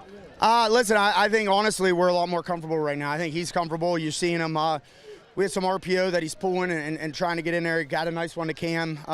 So I think he's settling in a little bit. We had a couple short passes early, so seems to maybe pick his confidence up. Talk about a defensive line as well. Greg Woods, Muhammad Bangura, all over that pass rush, all over that quarterback, Rain St. Clair. How do they keep that going in the second half? They just have to keep their motors up, man. I mean, those are high-level players. They're going to be playing college football on Saturdays, and they just got to go out there and do what they do best. And I think they're hungry. They want to win. I mean, obviously we've had this dark cloud looming over us, and I think now they're kind of, tasting a little bit of blood. So it's time to go. Thank you for your time, Coach. Back with you, Brent. Thanks, Wes. 9-0 is your halftime score as Westerville Central leads Bellefontaine. Our halftime show will start here in just a moment. Skip Mossick will kick us off with Tonight in High School Football. That's all coming up right after this, and then our halftime report with Wes and I will follow Skip Mossick. 9-0 at Warhawk Field. Westerville Central leads Bellefontaine on Central Ohio Sports Network. From the Ohio News Network, this is the Ohio Education Association Tonight in High School Football. Named Best Sports Program in the Country by the National Association of State Radio Networks. Tonight in High School Football is presented by Beck's Hybrids and by Ohio for Responsible Gambling. Now here's your host, Skip Mossick. Good evening, everyone, and welcome to Tonight in High School Football's Halftime Report. As we like to do throughout the season, we'll speak with various reporters from different parts of the state.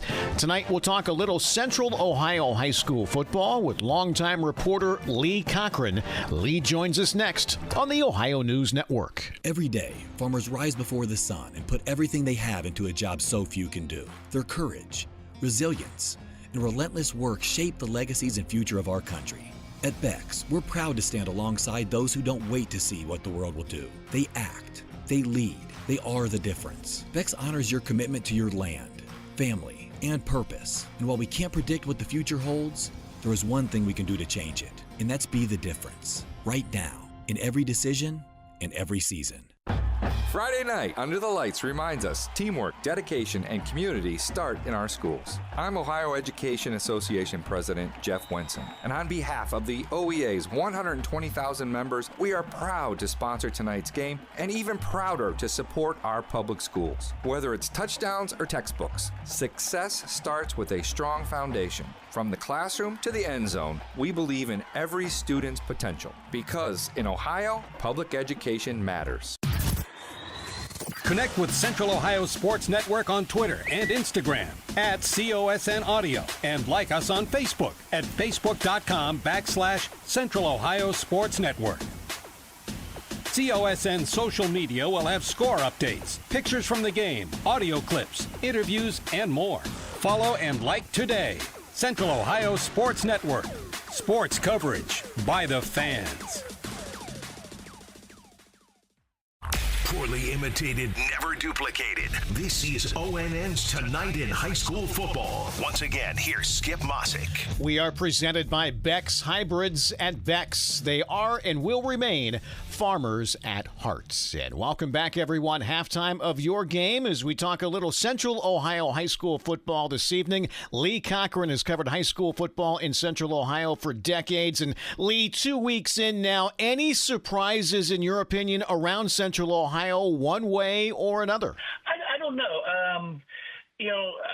I think Westland, they lost a tough game last week, but I think that they are going to be right there in the thick of things. I'm a little bit surprised ONTG Berlin comes into tonight 0-2, as does New Albany, and they're playing tonight. But I don't know that there's a whole lot of surprise. I think it's so early in the season that we don't know what surprises us yet and what doesn't. And I guess that's about the best way to put it. Well, Lee, you mentioned the ones that are off to maybe slower starts than they had hoped. With the changes in the postseason format, reducing the field from 16 teams to 12 from each region, how much pressure is there now on schools that wasn't there before that may not be off to the start they'd like? Well, I think there is, especially once you get out of Division I. Again, in Division I, you only have 17, 18 teams in each region. It's once you get out of that some of these teams that were making the playoffs at 4 and 6 last year aren't going to do it. So I do think it puts it's schedules are already set, so it's not going to affect that this year. But I think especially in some of these other divisions, you're going to see a little bit of changes in how they're scheduling in the non-conference, because when they went to 16, especially in Division I, everyone was getting in, and it gave teams the opportunity to schedule a little bit more difficult to prepare for the postseason. Do you like or dislike the changes, Lee, and why? Oh, I love the changes to 12. When they went from 8 to 16, I think 16's too much. Even in divisions 2 through 7.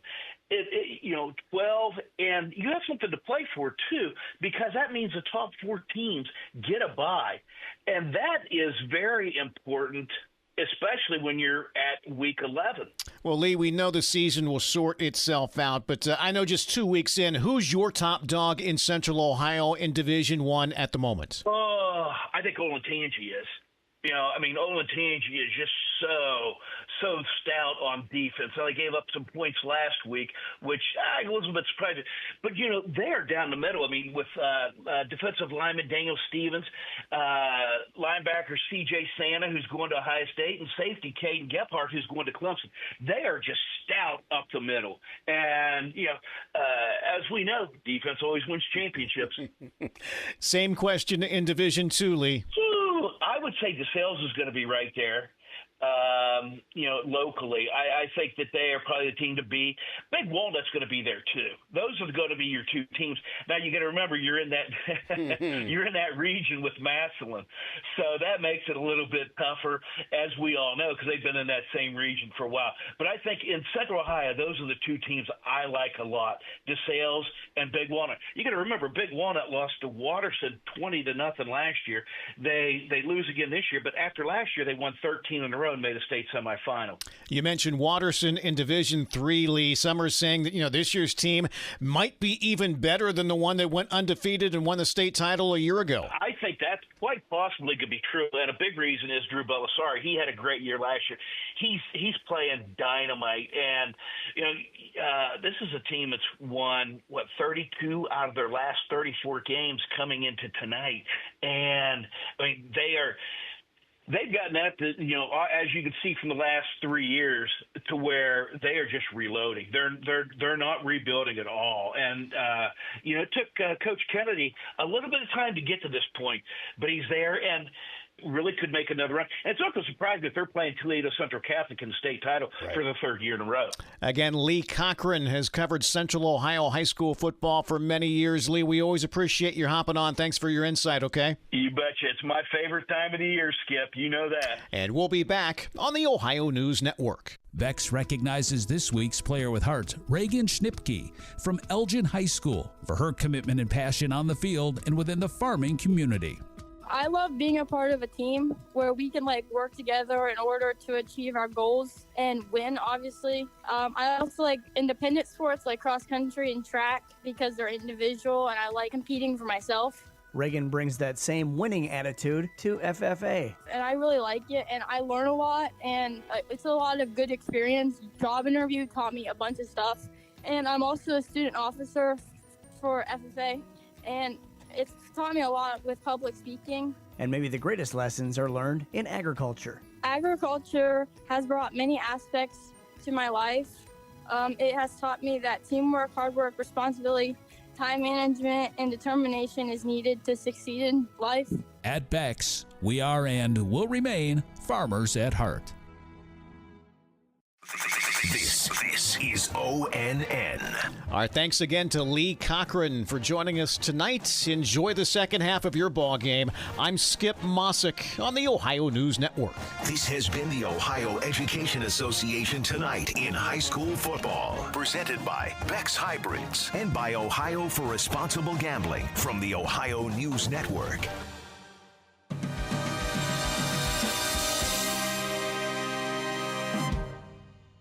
Song again. Here's that song again. For the 100th time today. Here's that song again. It's gonna be stuck in your head all day. Here's that song again. It will make you cray cray. You love your kids enough to watch that TV show a bajillion times. Love them enough to make sure they're in the right car seat for their age and size. Show them you love them. Keep them safe. Visit nhtsa.gov/the-right-seat. Brought to you by the National Highway Traffic Safety Administration and the Ad Council. I'm Pro Football Hall of Famer Paul Warfield. There's just one place where students are students first and athletics are played with purpose and perspective. That place is your local high school. High school sports help young people become confident leaders and role models and use the skills developed today to do even bigger things in life tomorrow. High school sports, a winning part of a complete education. This message presented by the Ohio High School Athletic Association. I'm a pretty great multitasker. I can wash dishes and do laundry. I can roller skate while walking my dog. I can even order lunch while doing my homework. But I can't use my phone while driving. A distracted driver is one of the leading causes of death in the United States. So when it comes to driving, please, don't be a multitasker. Don't drive distracted. A message brought to you by the National Highway Traffic Safety Administration, Project Yellow Light, and the Ad Council. Connect with Central Ohio Sports Network on Twitter and Instagram at COSN Audio, and like us on Facebook at facebook.com/Central Ohio Sports Network. COSN social media will have score updates, pictures from the game, audio clips, interviews, and more. Follow and like today. Central Ohio Sports Network. Sports coverage by the fans.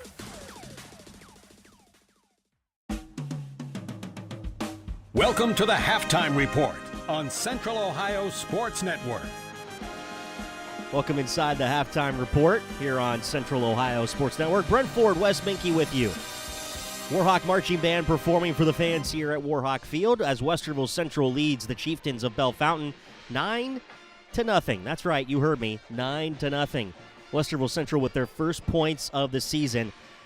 And that has to be a great feeling. You get on the board with a field goal. You get in the end zone with a touchdown, Kevin King Foku. Although you do mess up the extra point, so you're not up 10-0. As Wes reported, the student section did do their push-ups of 10 on the push-up board, but that's all right. We think we got a free timeout then after that. I don't know if they calculated correctly or not, but hey, either way, Westerville Central is up 9-0 right now on the scoreboard, and that's what matters. It was a great first half. The pressure on the quarterback, Rain St. Clair, was key. Greg Woods getting into the backfield. Mohamed Bangura getting into the backfield, really causing some havoc. You got to love the play of those defensive ends when they get into the backfield and cause so much pain for a sophomore. Yeah, and I think that's the biggest factor for this defense. Obviously, with those young corners and that young safety room as well, the defensive line has to create pressure. And like Coach Frankie mentioned earlier in the season, those two guys off the edge, Greg Woods and Mohamed Bangura, have to be the stars of this defense to make it all work. I think that linebacker unit is playing well, too. We talked about keying on Carter Caudill. Obviously, if he's going to play that well and run guys over, that linebacker unit has to key on him and get to him early, and they've done just that so far. Carter Caudill has been a great running back, and I just feel like Bellefontaine needs to utilize him more in this game. They're kind of a Westerville Central identity. They've got young quarterback.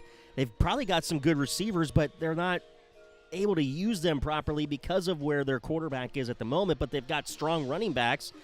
Run the ball. That's the best way to do it.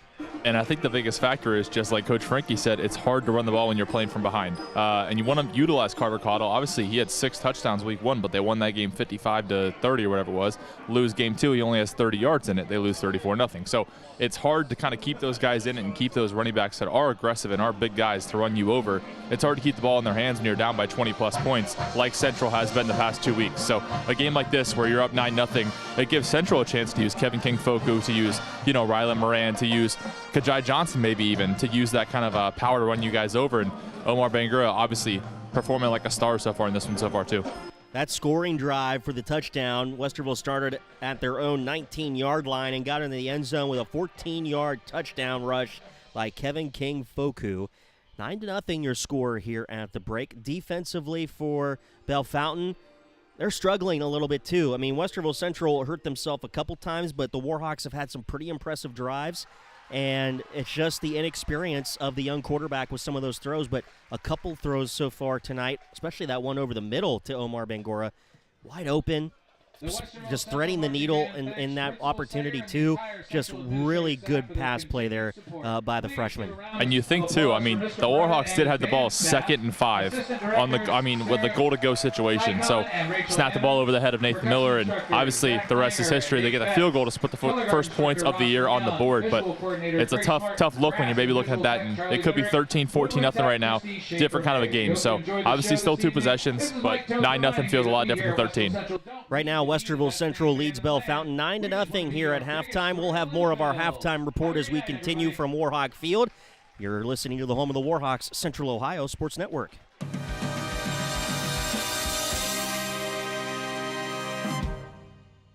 Phone's blowing up, but you're in the driver's seat. Ignore the buzz, keep your eyes on the street. No text back, no scroll, just let it wait. Attention on the road, that's the only way. Phone's blowing up, but you're in the driver's seat. Ignore the buzz, keep your eyes on the street.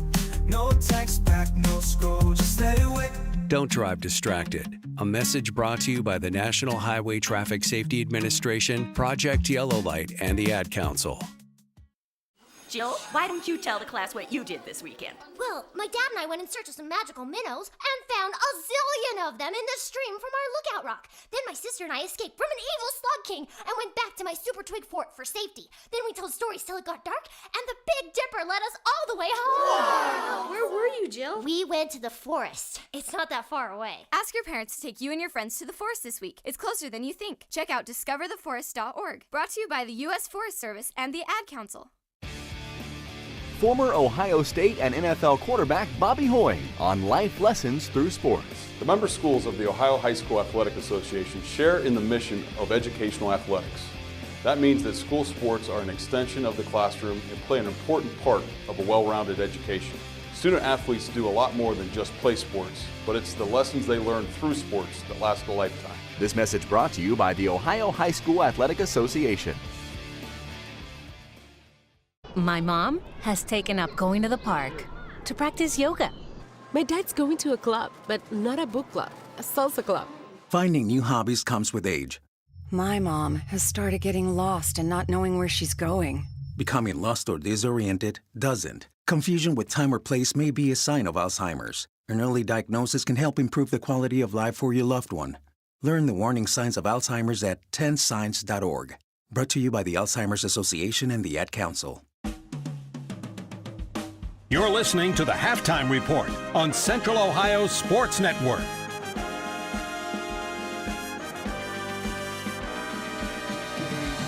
Nine to 0, Westerville Central leads Bellefontaine at the break. Back inside our halftime report, Brent Ford, Wes Minke with you as the Warhawks in the locker room talking things over with that feeling of, hey, we're on top, but there's still things that we have to work on coming out of the break. And one of the things is you have to continue to maintain those long drives. Don't have those high snaps. Don't put yourself in an obvious scoring position and then lose 20 yards.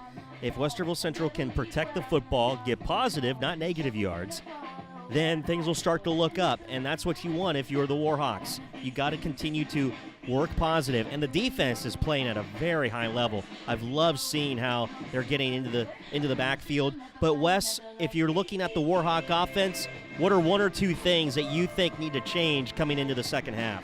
I think cleaner offensive possessions. So not exactly the kind of scoring every possession. That's not really what I mean by clean. I mean more the sense of getting the ball in cleanly, getting the playoff cleanly, getting the protection clean for Nate Miller. I think that's the biggest factor in this offense right now is not exactly the offensive line, making every perfect block or giving Kevin King-Foco the open lanes, but it's just being clean in their protection scheme. So as long as they can keep this offense clean, keep the pocket clean for Nate Miller, give him a clear read, the receivers run the right routes, do the right things, I think this offense sets himself up pretty well for a good second half.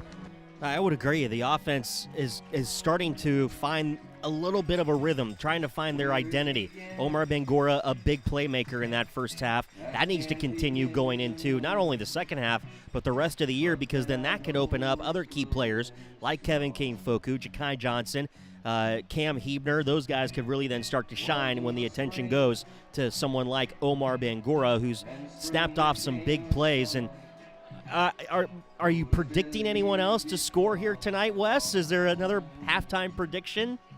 I mentioned to you right before Central scored that one with Kevin King-Foco, I said Omar Bangura has to get in.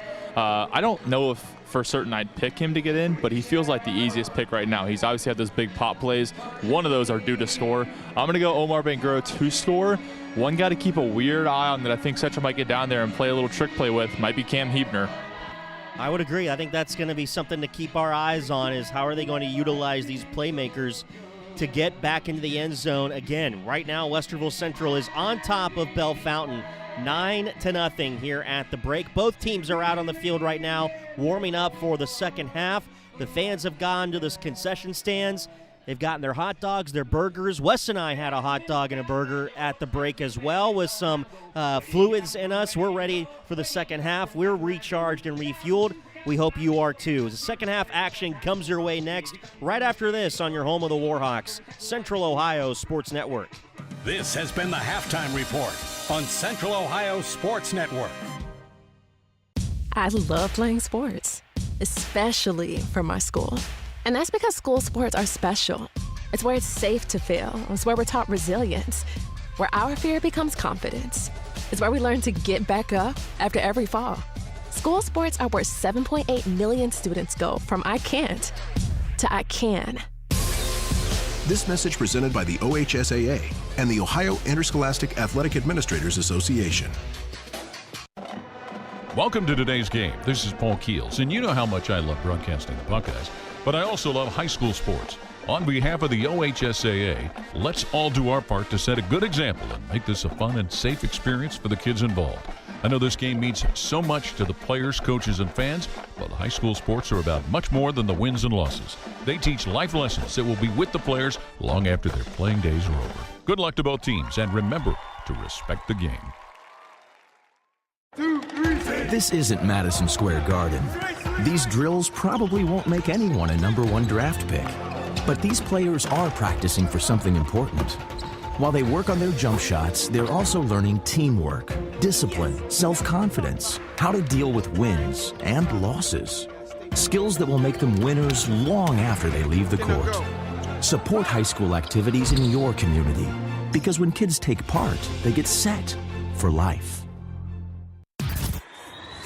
Connect with Central Ohio Sports Network on Twitter and Instagram at COSN Audio, and like us on Facebook at facebook.com/Central Ohio Sports Network. COSN social media will have score updates, pictures from the game, audio clips, interviews, and more. Follow and like today. Central Ohio Sports Network. Sports coverage by the fans. This is the home of the Westerville Central Warhawks, Central Ohio Sports Network. 9-0 is your score as the third quarter is getting ready to get underway, as, of course, the chicken dance is the pick here inside the stadium. Love the classic choices here by Dave Pasula on the music tonight. Westerville Central won the toss to start the game. They elected to receive, and so Bellefontaine will start this third quarter with possession. As what a better way to start the third quarter than with Seven Nation Army.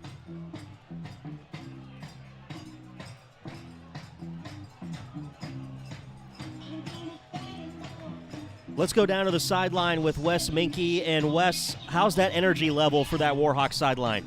It's a nice mix. There's a lot of energy all around Coach Frankie, but he is still as a silhouette. It's beautiful right now. I like that. That was very well said.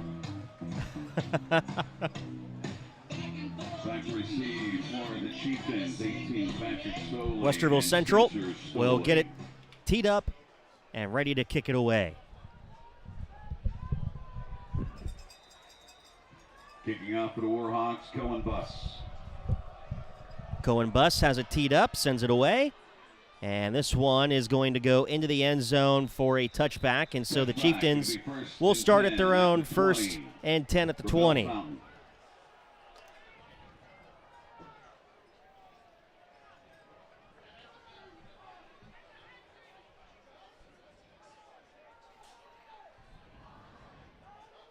Oh, correction. Thanks, Wes. It is Riley Moran who kicked it off.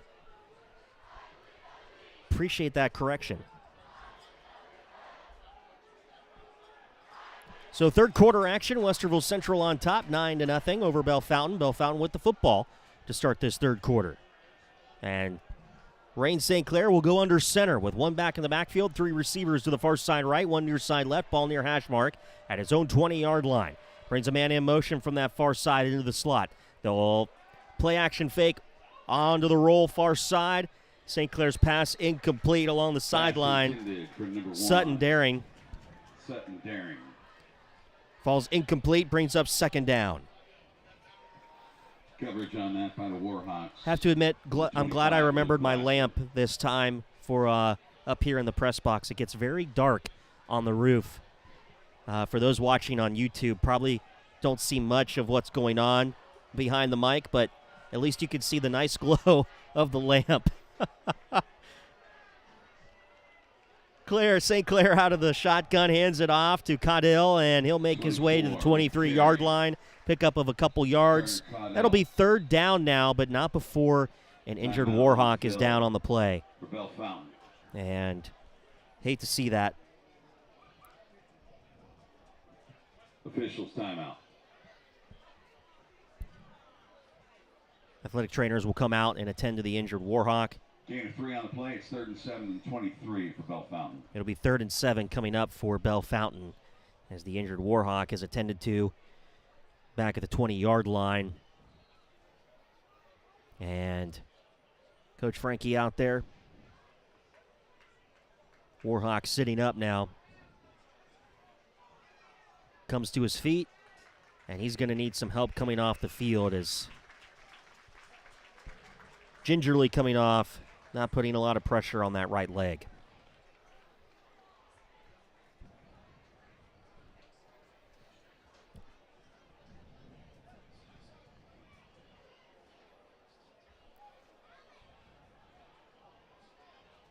And as the guard that goes down for Westerville Central, so they'll have to bring in the backup guard, and it'll be 3rd down out of the injury timeout for Bellefontaine. They look at 3rd and 7 at their own 23-yard line. And they come out with Rain St. Clair into the shotgun. Caudill will go onto his left side hip. 2 receivers out wide to the right, 1 near to the near side left. Ball near hash mark. St. Clair. Play clock at 8, takes a snap, it's low, handles it, throws near side, complete at the 35-yard line, and out of bounds, goes into the hands of Patrick Stoley. Forced out of bounds by Devin Smith, I believe, of Westerville Central. It'll be a first down for Bellefontaine at their own 35-yard line. 1st and 10, working right to left. 3 receivers out wide to the right, 1 near side left, ball near hash. They bring a man in motion from that far side. Into the backfield, play clock at 10, movement on the line, penalty markers fly. Is this going to go against Bellefontaine? False start on Bellefontaine. I believe it is. It'll be a false start against the Chieftains. So it'll be 1st and 15 for Bellefontaine back at their own 30-yard line. They need their 45 for a first down. 1st and 15 at the 30. To the near side left for the Chieftains will be Patrick Stoley. 2 receivers out wide to the right, ball near hash mark at their own 30, Bellefontaine. St. Clair out of the shotgun. Caudill onto his left side hip, play clock at 15. 1st and 15 for the Chieftains. Dropping back is St. Clair off the snap, looking far sideline, and it's going to be incomplete. He was looking along that far side for number 3, Caden Folk. And in on the coverage was Omar Bangora for Westerville Central. 11:18 to play in the 3rd quarter. And it's going to be 2nd down and 15 now for Bellefontaine. At their own 30-yard line. Ball near hash mark for the Chieftains. 2 receivers split out wide to the right. That's Josh Phillips at the numbers. 1 receiver to the near side left. Rain St. Clair out of the gun. Hands it off Caudill across the 30. And he barrels his way across the 35. Does he get to the 38? I think they mark him back to the 37. But it will bring up a 3rd down for the Chieftains. But they do get it back inside the sticks. It'll be 3rd and 8.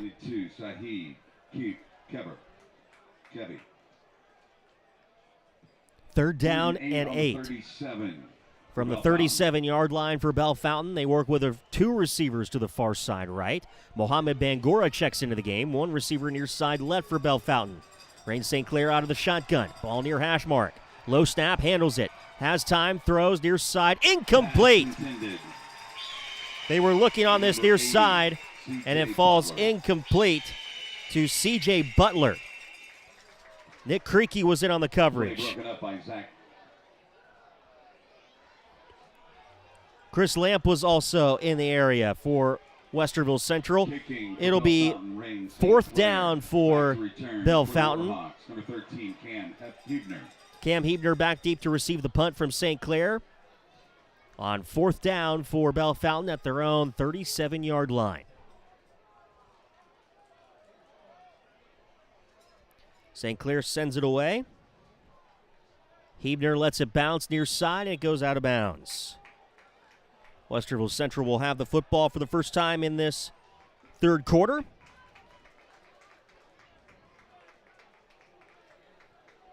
First and 10. Nate Miller, freshman quarterback, will trot out there.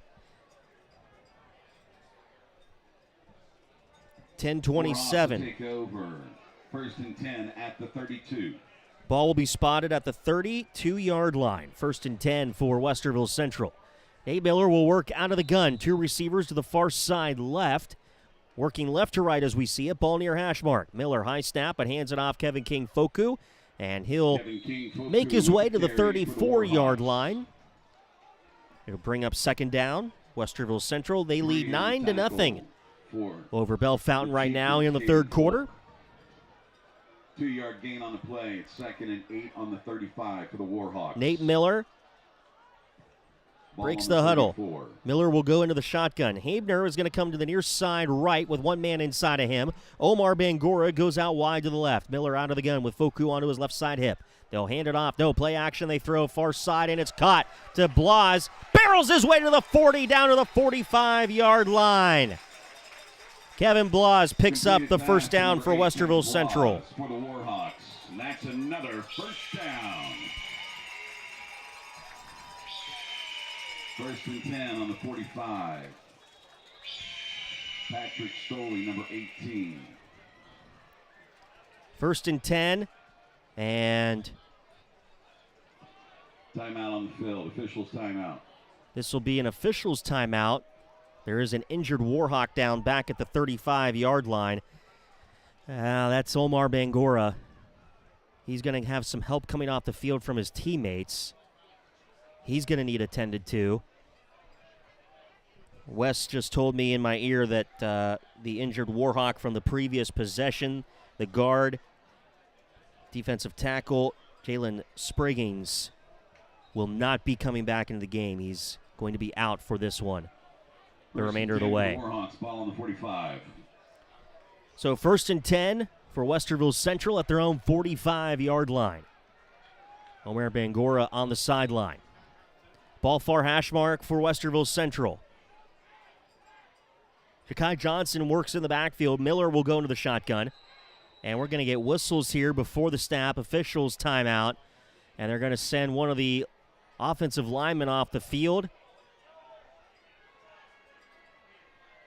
They'll send someone else in.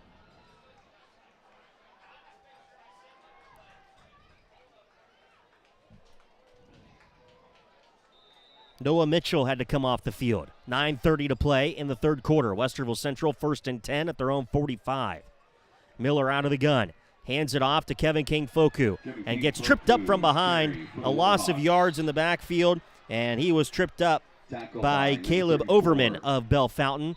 It'll be a loss of yards back behind the 45 to the 44. It'll bring up second down and 11 for Westerville Central. And officials timeout. We have an officials timeout on the field. But now I think they're ready to get back to it. 2nd and 11 for the Warhawks. Ball on the 44. Second down 11, Westerville Central. Leading Bellefontaine 9-0 with 9 minutes to play in this third quarter. Miller's going to go under center for the Silver and Black. He'll work with 2 receivers to his left, 1 to the near side right. 2 backs in the backfield, Johnson and Foku.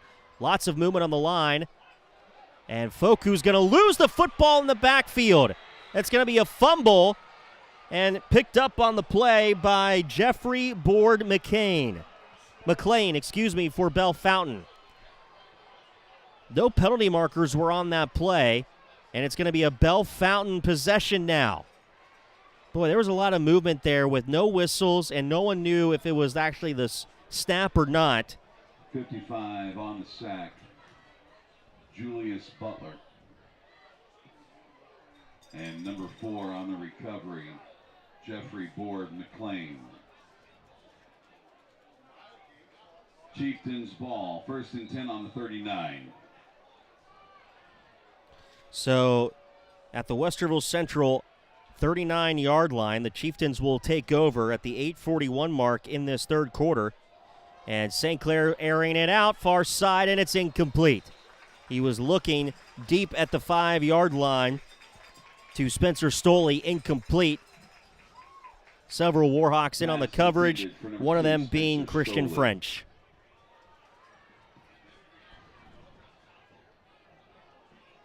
Nick McCreakey breaking up the play for the Warhawks. They're going to credit Nick Creakey with that recovery, or with the breakup, I should say. It'll be 2nd down and 10 for Bellefontaine at the Westerville Central 39. Carter Caudill with the carry. Makes his way to the Westerville Central 35-yard line, pickup of 4 yards. That'll set up 3rd down for Bellefontaine. 4-yard gain on the play. It's 3rd and 6, ball on the 39. 3rd down and 6 for the Chieftains of Bellefontaine at the Westerville Central 35-yard line. A 2-receiver set to the near side left, 1 out wide to the right, far side. St. Clair will work out of the shotgun. They bring a man in motion left to right. They'll hand it off Caudill, and he's going to be stopped by Mohamed Bangora, who got there first.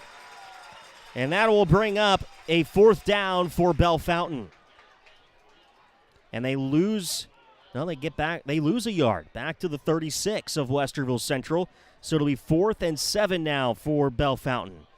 7:43 in this third quarter, begging your pardon.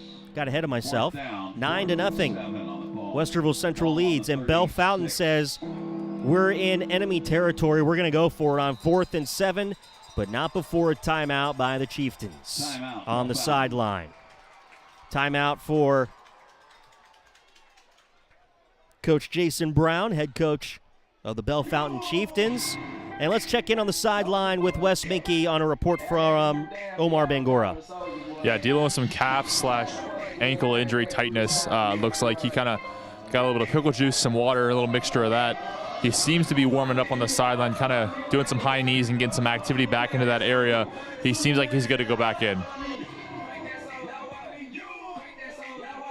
I had to get that Gator Light before the game, so I understand about keeping hydrated and fueled up for a game. I may not be running. I might not be running miles on the field, but, you know, I have to stay hydrated as well. It was a long, little warmer day at work, so got to make sure I'm hydrated, staying there.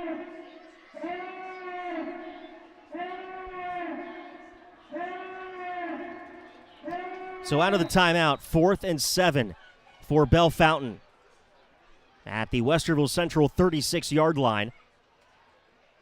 And Rain St. Clair will line up into the shotgun. He's going to go 3 receivers to his far side right, 1 near side left. That's a 4-receiver set, 1 back in the backfield. St. Clair with time. Flush from the pocket to the right. He's going to be tripped up and brought down at the 45-yard line. Westerville Central gets a stop there. 24.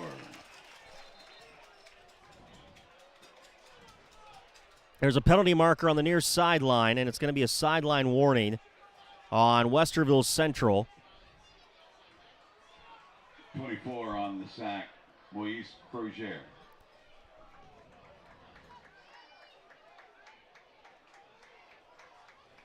Crozier was on the stop, the sack for Westerville Central. That's who they credit that to. Westerville Central takes over. 1st and 10 at their own 44-yard line.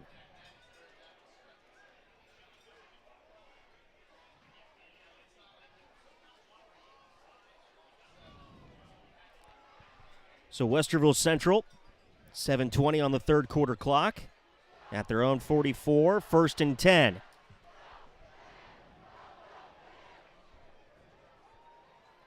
And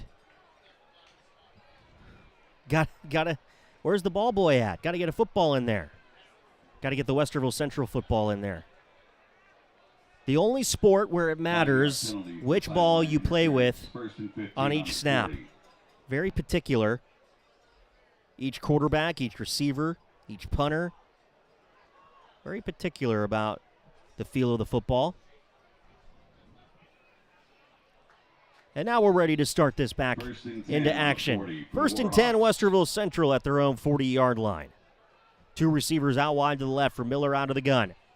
Kevin King-Foku the handoff, and he's going to be brought down in the backfield, and a big, powerful throwdown. Kevin King-Foku on the carry. I didn't quite see who that was. Was that Carter Caudill? Of course it was, says Wes Minky in my ear. It is a loss for Westerville Central.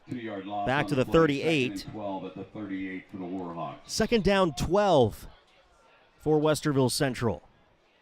Under 7 minutes to play in the 3rd quarter. 9-0, Westerville Central leads Bellefontaine. 3 receivers to the near side right for Miller out of the gun.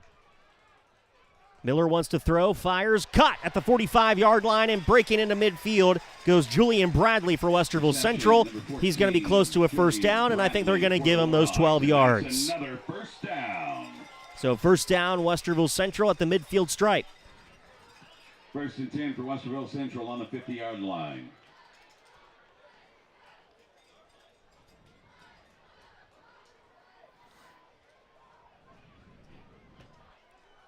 First and 10 at midfield for Westerville Central, 6:13 on the 3rd quarter clock. Miller throws into the flat far side. It's caught, trying to break a tackle and being forced out of bounds.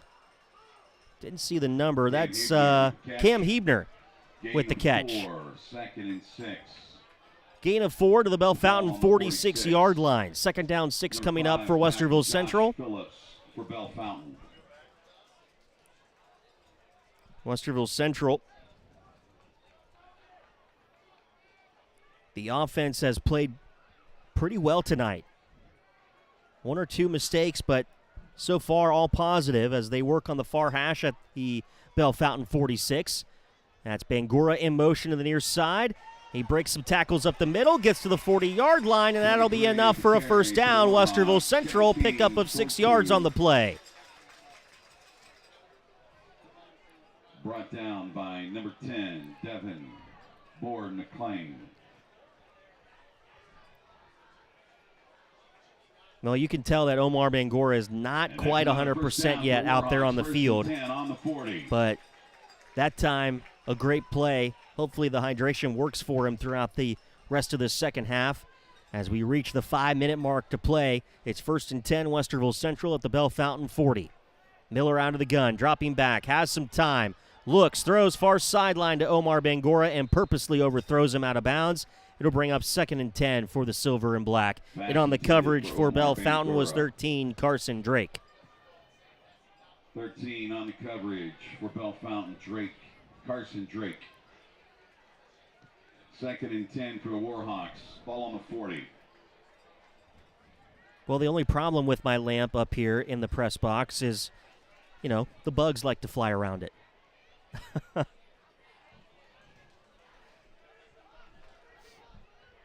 2nd and 10 for Westerville Central at the Bellefontaine 40. Miller into the flat, Omar Bangura near side, and he's going to be brought down for a loss in the backfield, tackled by Caden Folk, and it'll be a loss of 3 yards back to the 43-yard line. That'll bring up 3rd down and 13 now for Westerville Central. Caden Folk. 3rd down situation, playing behind the sticks once again. Only one of the few times tonight, but a familiar look the last couple of weeks. But playing a lot better on the offensive side tonight. Really trying to stay ahead and trying to be in those short down and distances on 3rd. Miller out of the gun with time, lots of time, fires. It's caught at the 33-yard line, up to the 30. And breaking tackles to the 28-yard line for Westerville Central goes Cam Hebner. Brought down by several Chieftains on the play. It'll bring up 1st down for Westerville Central. That's another Warhawk 1st down. Tackled by number 1, Sutton Darren. Sutton Darren on the tackle for the Chieftains. And now Westerville Central 1st and 10 at the Bellefontaine 29-yard line. Movement on the line, and there's the penalty markers. Encroachment that time on Bellefontaine. So 1st and 5 coming up for Westerville Central at the Bellefontaine 24.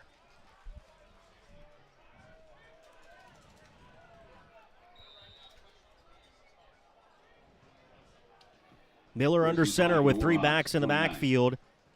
They'll hand it off this time to the left side, bouncing to the 15-yard line and crawling his way to the 12. Rylan Moran.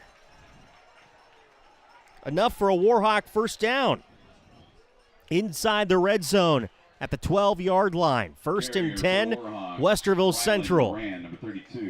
3:22 to play, third quarter. 9-0 is Westerville Central, and they're driving. Nate Miller under center, hands it off. Kevin King Foku to the 5 and down to the 4-yard line. Pickup of 9 yards. 23 ball carrier for the Warhawks. He makes it down to the 3-yard line. It's 2nd and 1. Number 2, Spencer Stoley. This will be the 10th play of the drive. Miller under center on 2nd and 1 at the 3. Kevin King Foku up the middle. Did he cross the goal line? Yes, touchdown, Westerville Central. Kevin King Foku with his 2nd rushing touchdown of the night.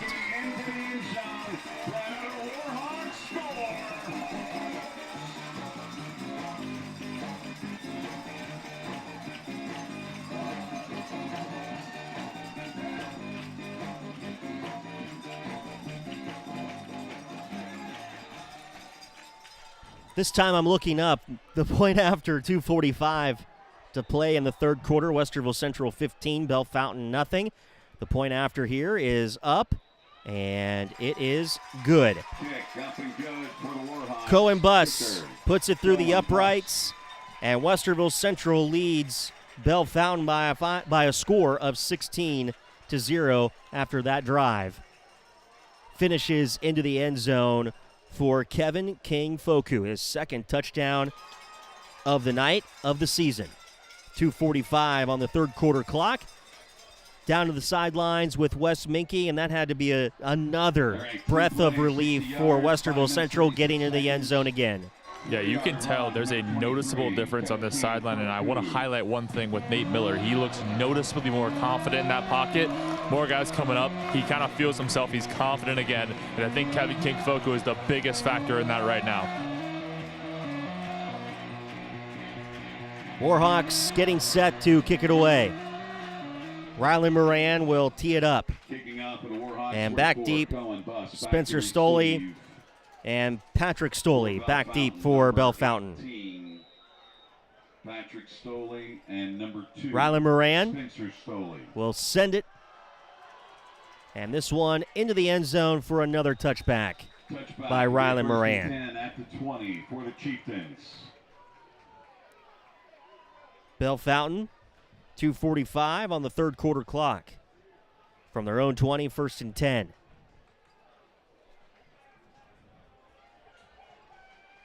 And a great job by Rylan Moran tonight, getting the football deep into the end zone for all those touchbacks tonight. Been very impressive.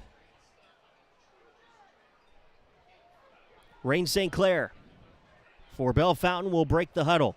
And they'll go 3 receivers out wide to the right, 1 to the near side left, working right to left as we see it. Ball near hash mark at their own 20. St. Clair throws into the flat far side. It's caught into the hands of Spencer Stoley. Brought down on the play by Westerville Central's Nick Creaky. To number 2, Spencer Stoley. Tackle by number 27 for the Warhawks, Devon Lipsy. It'll bring up 2nd down. Gain of 4, 2nd down 6 for Bellefontaine. And this time, St. Clair's going to go under center. Caudill is into the backfield. 1 receiver out wide to the right. Pitch back to Caudill. Across the 25 to the 27-yard line. And that'll bring up 3rd down now. Tackle on the play. Number 27, Devon Lipsy. 3rd down. 3rd and 6. Ball on the 20. Under 2 minutes to play in the third quarter. 3rd and 3 with ball on the 27 for Bellefontaine. Ball spotted at the 27-yard line. 3rd down 3 for Bellefontaine. St. Clair out of the gun. Man in motion to the near side. That puts 2 receivers outside the numbers. Ball between the hashes. They'll hand it off. And nothing. Maybe a gain of 1 for the Chieftains. It'll bring up 4th down for Westerville Central. Tackle by number 26 of the Warhawks, Gregory Woods. Greg Woods was in on that stop. 4th and 2 with ball on 28. 4th down and 2 for Bellefontaine at their own 28-yard line, and they'll be forced to punt it away. St. Clair. Rain, St. Clair. Under a minute to play in the 3rd quarter.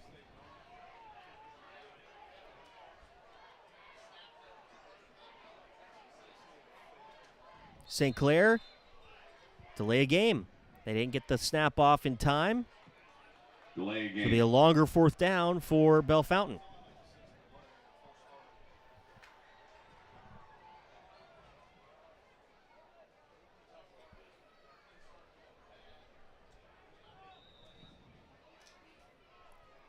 Fourth and 7 from their own 23-yard line.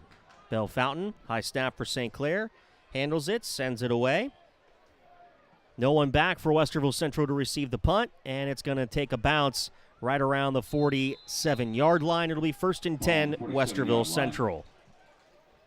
28 seconds remain in this 3rd quarter.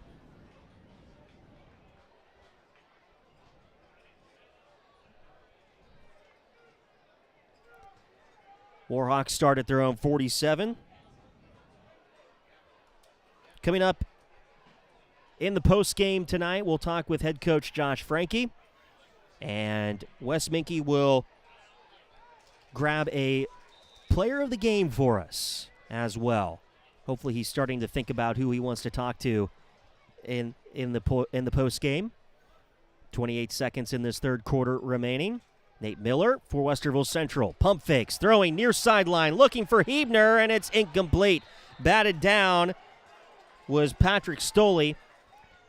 Cam Hebner was a little bit long. The pass was underthrown by a few yards, but I like the opportunity there to put the freshman quarterback in a comfortable position and take a shot down the field. What did you see down there, Wes? Yeah, I would like to mention I almost called that one there with Cam Hebner, but real quick down the sideline, I think that was a good look. Like you mentioned, Coach Franke wanted to get in those unobvious passing downs and throw the ball. He did it right there on that one. 2nd and 10, Westerville Central at their own 47-yard line. 21 seconds remain in the 3rd quarter. Handoff. Kevin King-Foku to the near side edge across the 50 to the 45 of Bellefontaine and brought down at the 41-yard line of the Chieftains. That'll be enough for a Warhawk 1st down. That'll stop the clock momentarily. Ball spotted at that 41 of Bellefontaine. 1st and 10, Westerville Central. And we're going to have a Warhawk down on the field as Noah Mitchell once again has to come off the field and get attended to by the training staff.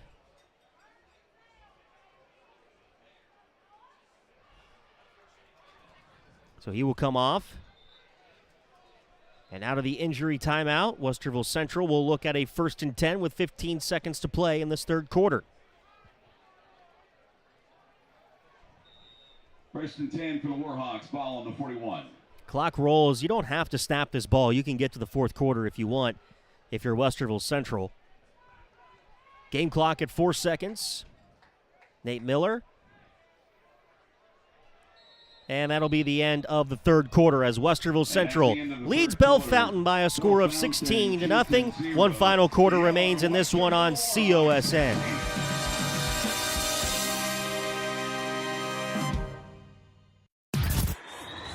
Connect with Central Ohio Sports Network on Twitter and Instagram at COSN Audio, and like us on Facebook at facebook.com/Central Ohio Sports Network. COSN social media will have score updates, pictures from the game, audio clips, interviews, and more. Follow and like today. Central Ohio Sports Network.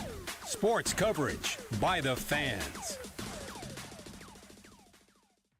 Why are interscholastic sports called the last classroom of the day? Because they teach students important life lessons like teamwork, accountability, and perseverance. School sports are so much more than a game. They're about developing the whole person.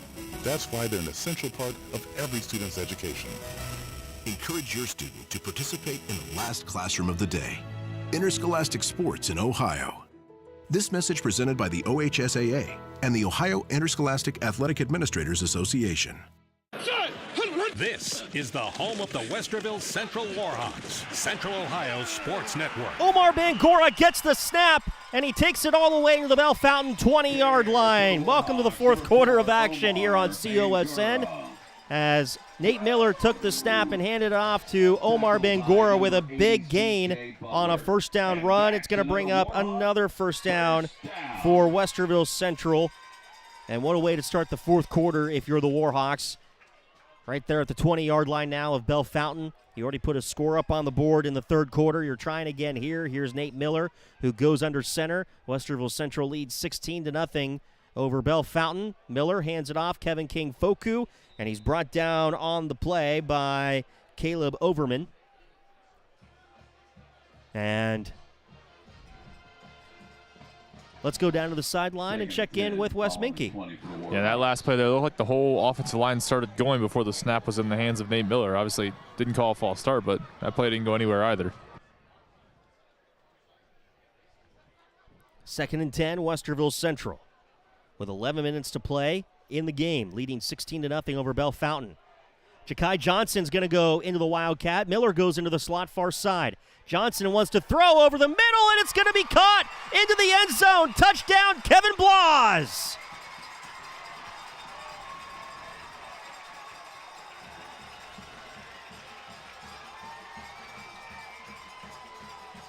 The first passing touchdown of the season isn't from Nate Miller. It's from Ja'Kai Johnson to Kevin Blas.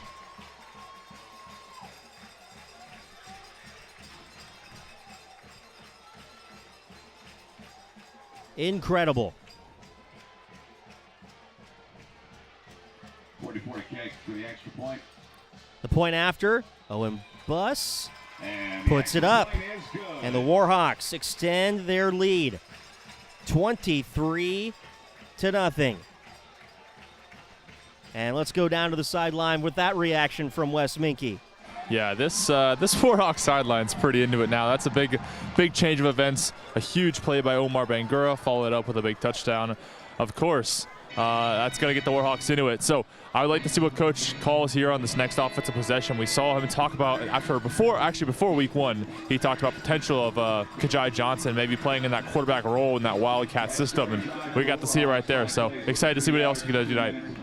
Yeah, Ja'Kai Johnson, a sophomore, 6 foot 235, got in there into that Wildcat, and Coach talked about that way back in the preseason about what Ja'Kai Johnson could do and some of the formations that they might throw in some of these games, and I was waiting for it for 2 3/4 games at this point. Westerville Central on the board with we saw him take that Wildcat with their first passing touchdown of the year. Johnson to Kevin Blas. Kickoff into the back of the end zone. Rylan Moran once again. Great job by Rylan Moran, and now Bellefontaine takes over 1st and 10 at their own 20.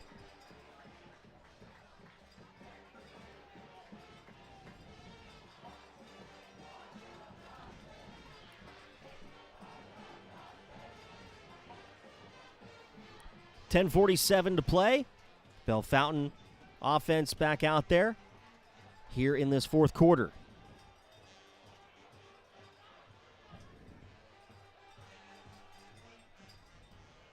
I'm still reeling from Kevin Blas getting into the end zone.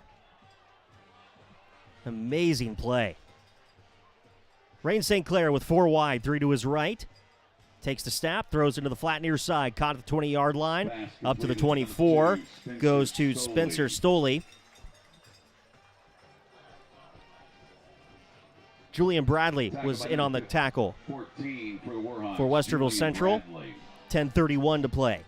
Second down for Bellefontaine. 2nd and 6 at the 24. They make their way to their own 24-yard line. 2nd and 6 for the Chieftains. 23-0, Westerville Central leads. Stoley in motion. They hand it off to Caudill, breaks a couple of tackles, shrugs one off to the 30, and brought down there, and that'll be enough for a Bellefontaine first down. Tackle by number 39 for the Warhawks, Braden Warden. 1st and 10 at the 30-yard line for the Chieftains. 1st and 10 for Bellefontaine. They work at their own 30-yard line. Rain St. Clair with 3 to his right, 2 to his far side left. Empty backfield. That's 5 wide. Now Caudill goes into the backfield. Play clock at 7. St. Clair the snap. Throws deep down the sideline. Incomplete. It falls right off the hands of Caden Folk. He was wide open. Got behind every single Warhawk, and he was wide open. You couldn't be more wide open than that. Wes, how'd you see it down there? That ball was put on a perfect spot there by Rain St. Clair, but could not haul it in. That was right where you want it to be, right in front of the receiver. He ran right into it. 2nd and 10 for the Chieftains. Great pass by Rain St. Clair. Just off the fingertips of Folk.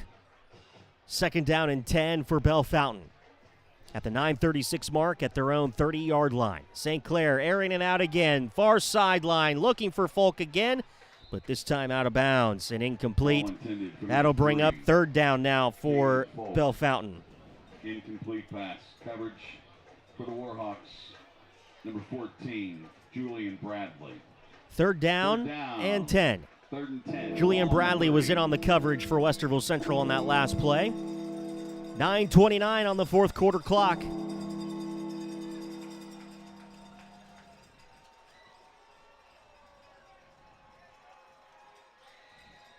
Two receivers out wide to the left, one near side right. St. Clair out of the gun. Caudill will go on his left side hip. Play clock at 2. Takes the snap. St. Clair under pressure. Steps up into the pocket. Throws over the middle. Caught at the 45-yard line. That'll be enough for a Bellefontaine first down. Spencer Stoley corralled that one in. Greg Woods was in on the coverage. That is a first down. It was a beautiful throw by the sophomore Rain St. Clair. Ball on the 46. The sidearm looked really good. Is that reminiscent of some NFL quarterbacks perhaps there, Wes? He does look a little like Patrick Mahomes. We'll have to see if the hairstyle matches. 1st and 10 for Bellefontaine. They run it on first down. Caudill gets a couple of yards. Brought down by a group of Warhawks.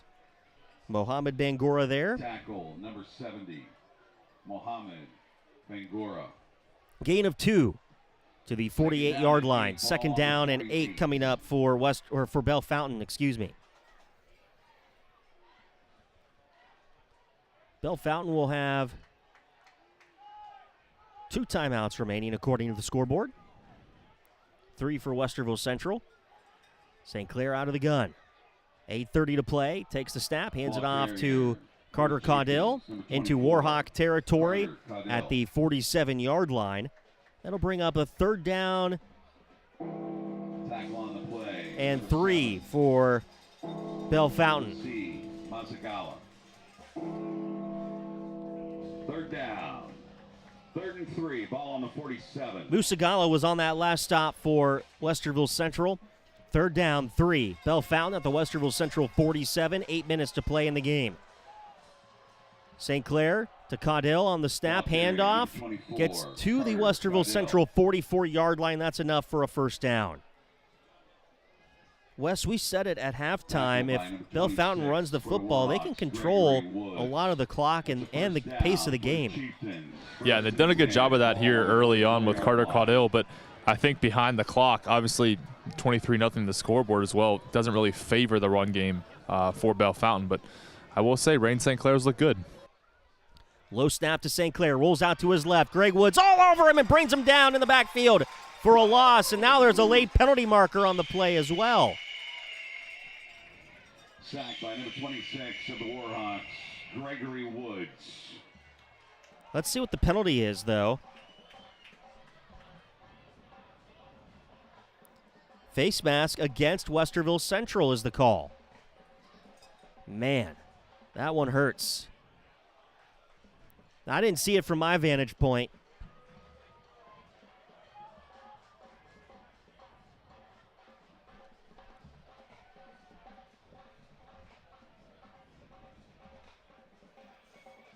The penalty will mark the ball for Bellefontaine to the Westerville Central 39-yard line. 15-yard penalty, automatic first down. It'll be first down for Bellefontaine, and to the Chains, it'll be 1st and 5 is the way they're marking it right now. Bellefontaine at the Westerville Central 39-yard line, 1st and 5. St. Clair out of the gun with 4 receivers set, split either side. St. Clair under pressure, and he's going to be brought down at midfield for another loss on the play. 2 Warhawks were there to bring him down. One of those was number 24, Crozier. Moise Crozier. So it'll be 2nd down and 16 for Bellefontaine. Back at the midfield stripe with under 7 minutes to play in the game. And they trail Westerville Central 23-0.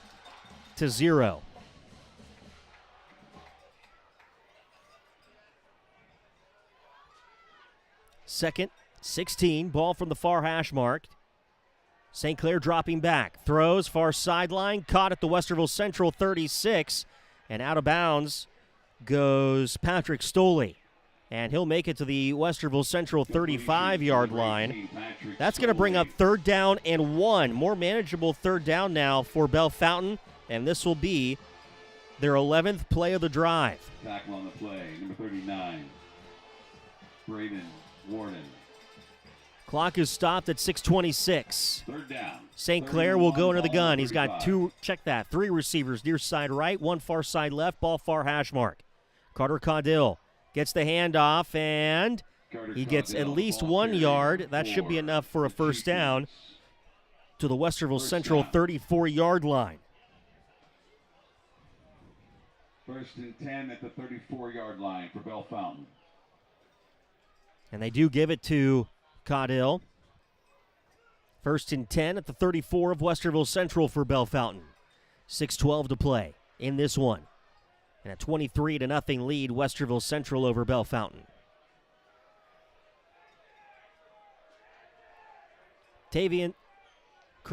Rain St. Clair. I'm so used to saying that from last year. Rain St. Clair deep down the field into the end zone.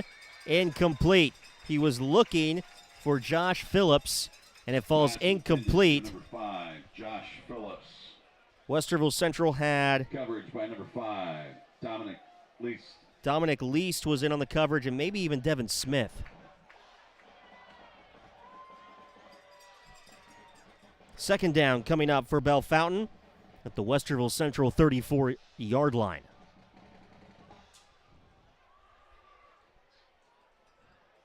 Three receivers to the near side right for St. Clair. In the shotgun, Caudill to his left side hip, 1 receiver far side left. St. Clair near side flat to Spencer Stoley. Tries to break a couple tackles and gets to the Westerville Central 31-yard line, and that will bring up 3rd down. Brings up the 14th play of the drive for Bellefontaine, and they want to move quickly. Ball near hash mark at the 32-yard line. 3rd down 7 for Bellefontaine. 3 receivers to the left, 1 to the near side right. St. Clair rolling to his left, wanting to throw. Sets, fires, high lofting ball toward the end zone. Incomplete. Penalty markers fly. Penalty on the play. It's going to be a pass interference call against Westerville Central. Nico Bokatic was in on the coverage. They were looking for Caden Folk in the end zone. Bellefontaine was. Also in the area was Julian Bradley for Westerville Central, but the pass interference call is going to go against the Warhawks. So that will be an automatic first down for Bellefontaine, and the ball will be spotted at the Westerville Central 16-yard line.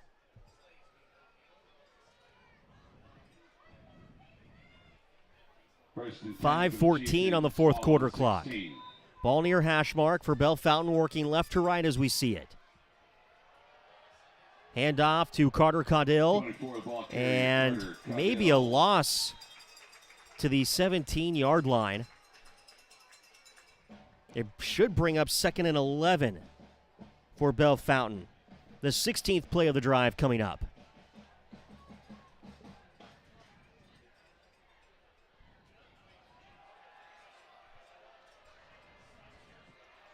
Second down 11 for Bellefontaine. 2 receivers to the left, 1 to the near side right. St. Clair will work out of the shotgun with Caudill to his left. St. Clair dropping back, looking to his left, going back of the end zone. Folk is there. Penalty markers fly once again. This is going to be pass interference.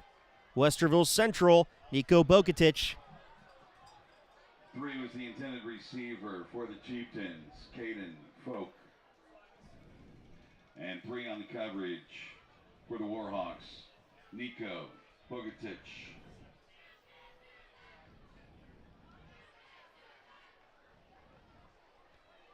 The penalty on the pass interference by Westerville Central will mark the ball to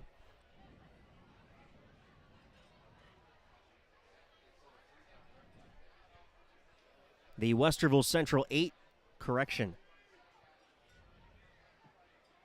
Yeah, the 8-yard line. It'll still be second down for Bellefontaine.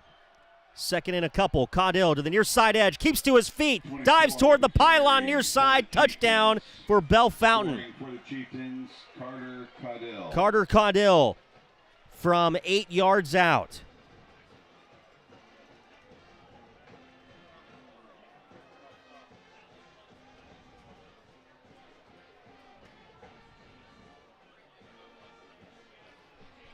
.427 to play. And Bellefontaine is on the board for the first time tonight. 23-6, 4:27 to play. Point after coming up for Bellefontaine. Although, it looks like they're going to go for 2 here.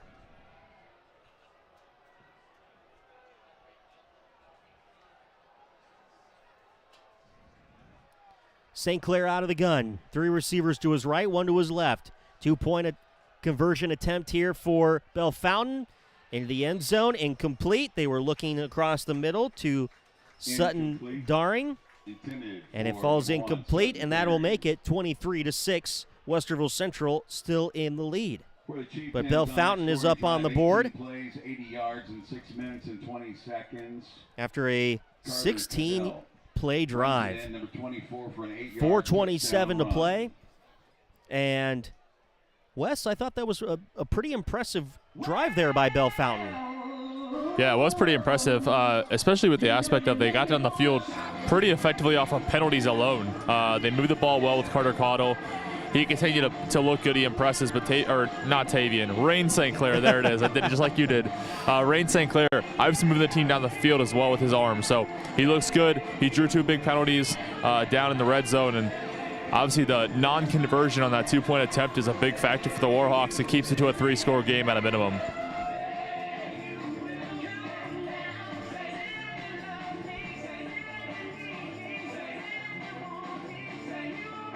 The ensuing kickoff for Bellefontaine. Noah Torcel will get ready to kick it off for Bellefontaine.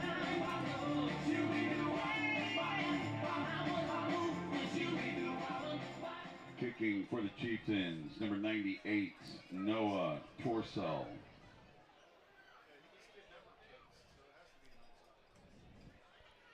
We're going to see an onside kick here, I believe. And a whistle and a timeout for Westerville Central. And Coach Frankie wants to talk things over with the special teams unit. Make sure everyone's on the same page.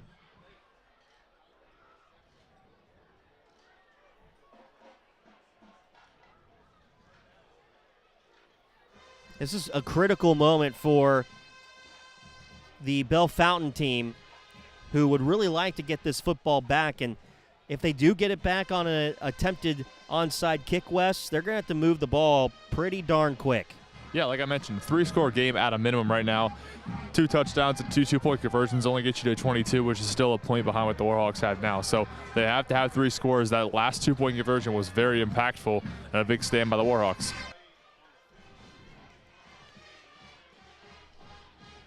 Warhawks will break their timeout huddle.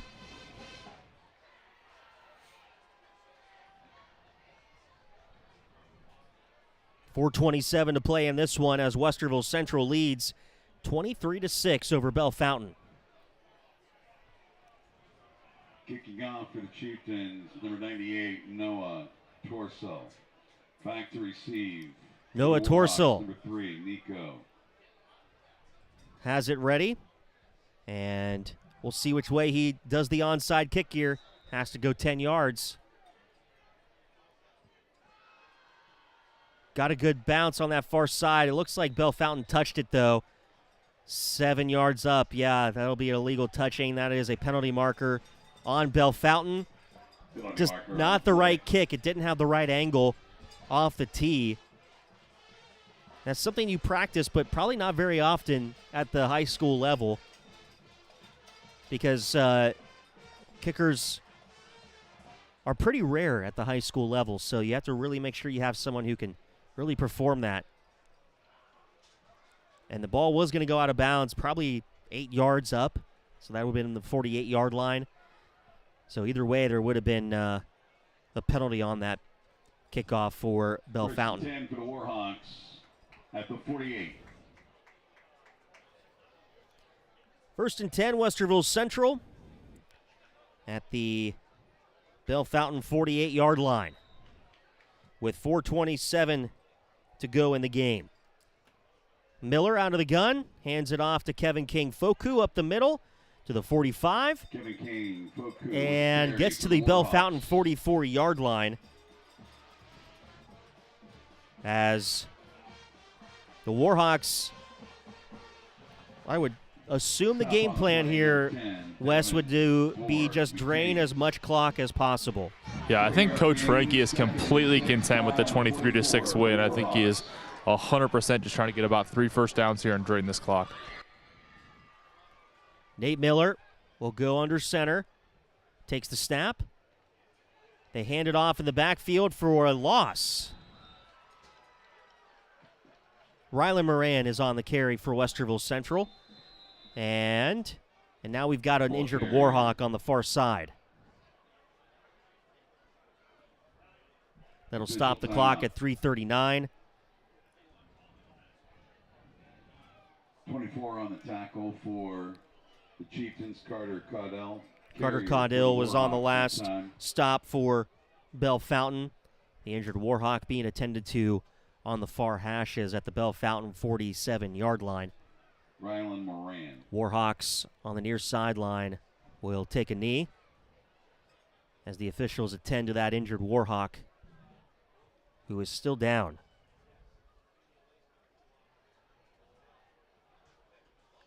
It is, good guess, Wes, Kevin Blas is the injured Warhawk who is down on the play, the senior tight end. He sits up though. That's a positive sign. He does get some assistance getting up, and he will need some assistance coming off the field.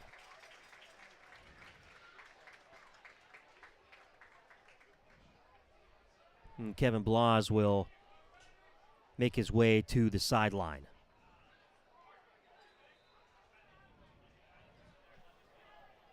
Out of the injury timeout, Westerville Central will look at 3rd and 9 at the Bellefontaine 47-yard line. 3rd and 9.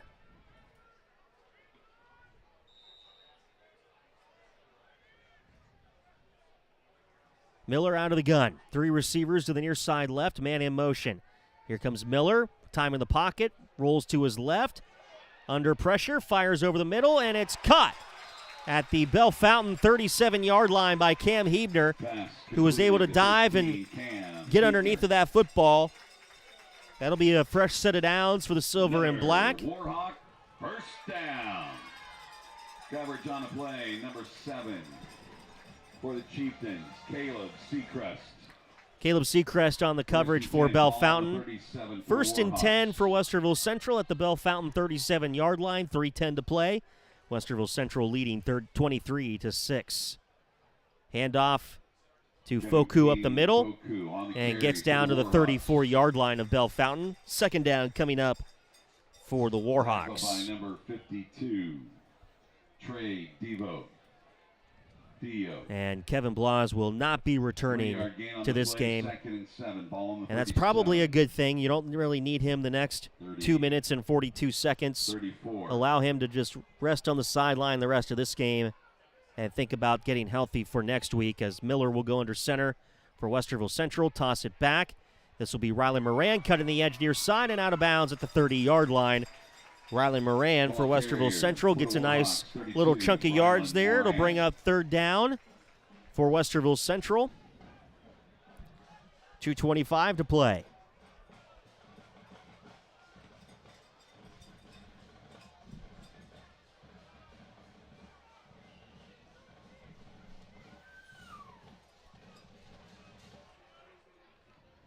Westerville Central breaks the huddle. 3rd and 3 from the Bellefontaine 30-yard line. Miller out of the gun. Foku behind him.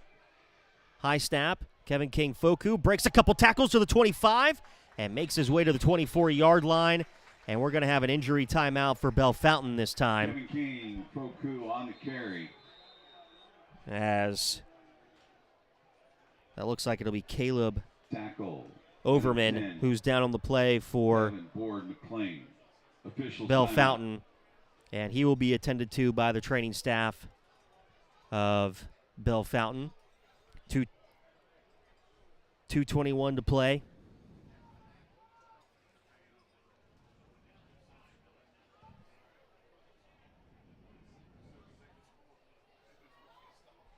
Kevin King tonight for Westerville Central with those 2 touchdowns.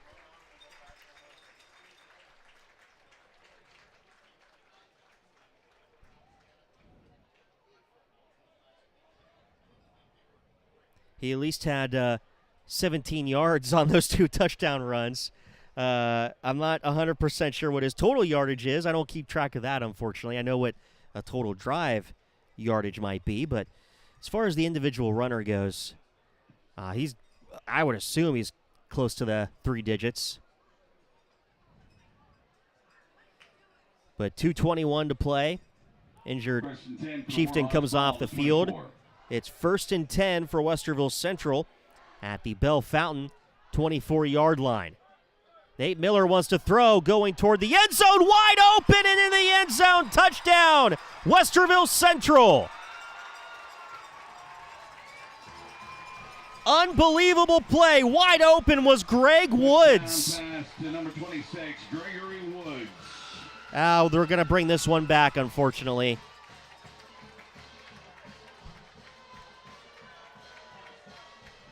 Penalty on the play. There's a penalty marker down on the play. Illegal man downfield, I believe, was the penalty on Westerville Central. Illegal man downfield. So, Greg Woods, sorry to Greg Woods, but you don't get that touchdown. It's going to be called back. So it'll be 1st and 15 for Westerville Central. Miller, with under 2 minutes to play now in the game, will be in the shotgun.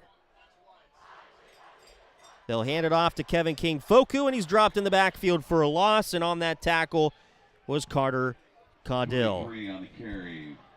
Kevin King Foku. Carter Caudill on the tackle. That'll be a loss of yards. Second and 18 for the Warhawks. 2nd and 18. Ball on the 33.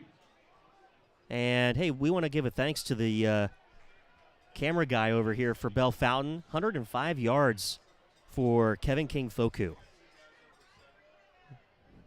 Appreciate them on that assist.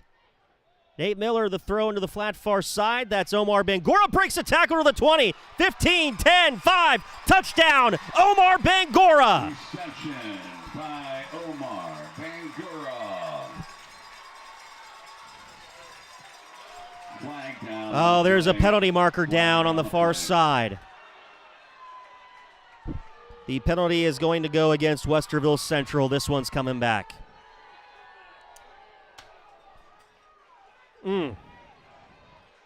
Yeah, a hold against the Warhawks. Man. And you know,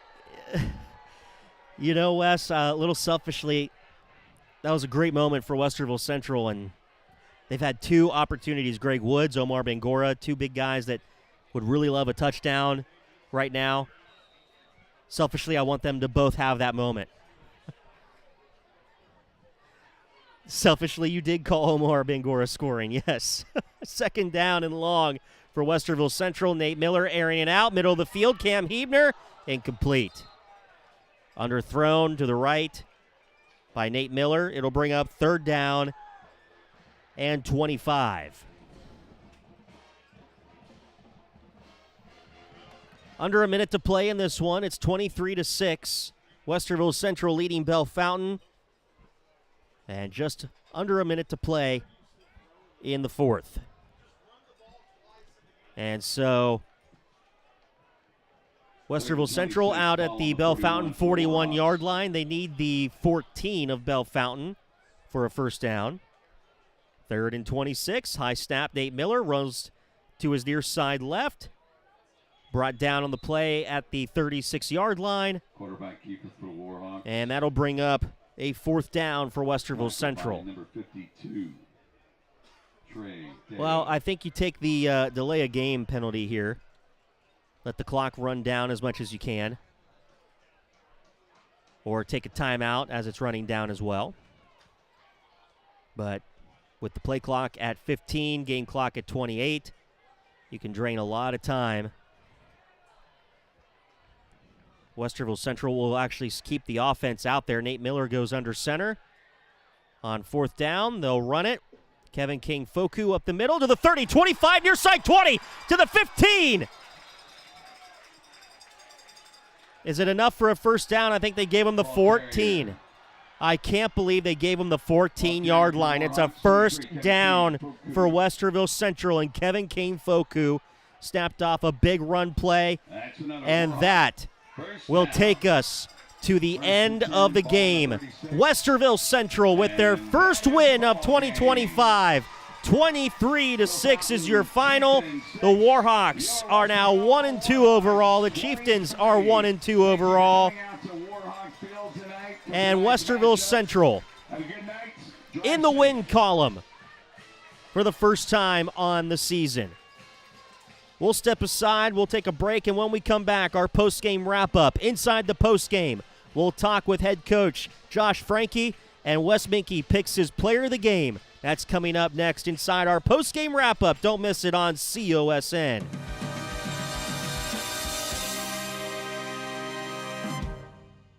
How serious is youth vaping? Irreversible lung damage serious. 1 in 10 kids vape serious, which warrants a serious conversation from a serious parental figure like yourself. Not the seriously know-it-all sports dad or the seriously smart podcaster. It requires a serious conversation that is best had by you. No, seriously, the best person to talk to your child about vaping is you. To start the conversation, visit talkaboutvaping.org. Brought to you by the American Lung Association and the Ad Council. Man, I loved playing high school sports growing up. And it's fun being a fan now, don't get me wrong, but sitting in the stands feels like I'm missing out on all the action, you know? I wanted to get back in the game, so I signed up to be a high school official. It takes me back to my playing days. I'm supporting students, and I get paid to make the big calls. Do you want to see the game up close? Sign up to become an official in Ohio at highschoolofficials.com. Put your phone on D&D, that means do not disturb when you're driving. And when you're going from point A to B, I need you to stay safe, please, so always sing with me. So put your phone on D&D, that means do not disturb when you're driving. And when you're going from point A to B. I need you to stay safe, please, so always remember this beat. Don't drive distracted. A message brought to you by the National Highway Traffic Safety Administration, Project Yellow Light, and the Ad Council. I perform for our high school choir director, who taught me to breathe from the diaphragm and sing from the heart. Speech, debate, theater, music. The performing arts teach valuable life lessons that typically aren't taught in the classroom. They help high school students learn leadership skills that prepare them to enjoy more satisfying, productive lives. Hey, I've got a question for you. Who will you perform for? This message presented by the Ohio High School Athletic Association and the high school in your community. Welcome to Post-Game Wrap-Up on Central Ohio Sports Network. 23-6, Westerville Central with the win over Bellefontaine in this one.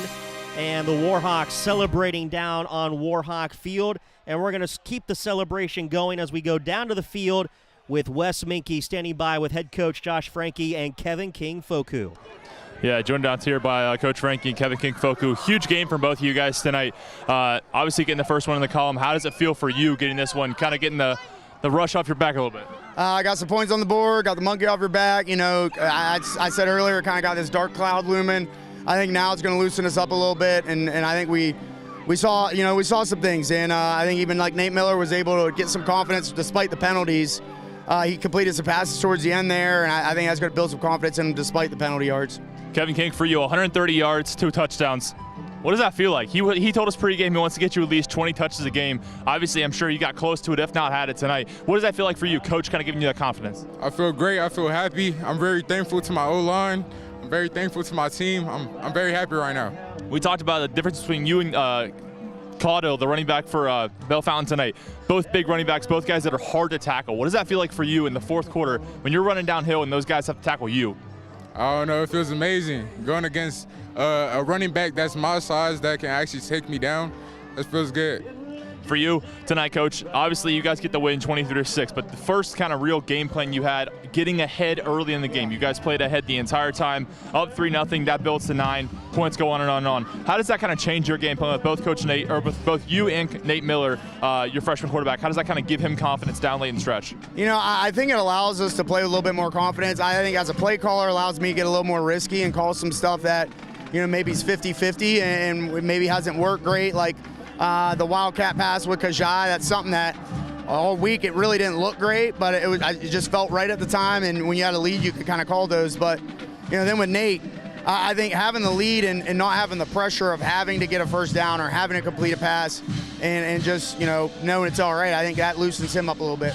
And then something I want you to take to the locker room with you as well, and for you, congrats on your first home win at Westerville Central. What does that feel like? You know, honestly, I don't even think about that. Yeah, I'm not even thinking about that, but you're right. Now that I think about it, it does feel great. Like I said, I think everyone's kind of felt a lot of pressure, so it should be a much better week of practice, and obviously we're excited, but there's still a lot of work to do. Congrats to both of you guys. Back to you, Brent. All right, thank you, Wes, as Westerville Central gets the win here tonight by a final score of 23-6. Congratulations to head coach Josh Franke on his first home win at Warhawk Field. Has to be a good feeling as the Warhawks congratulate each other out there on the field. And it is Nate Miller who right now embraces his head coach, the freshman quarterback, with the handshake.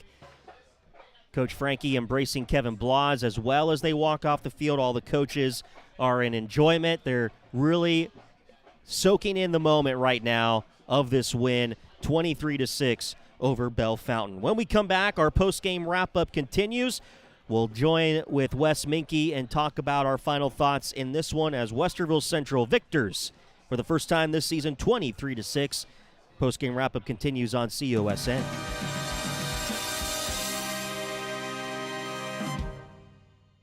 As veterans, we're no strangers to helping others. That's what we were taught, service before self. But we do have one question for the veterans listening.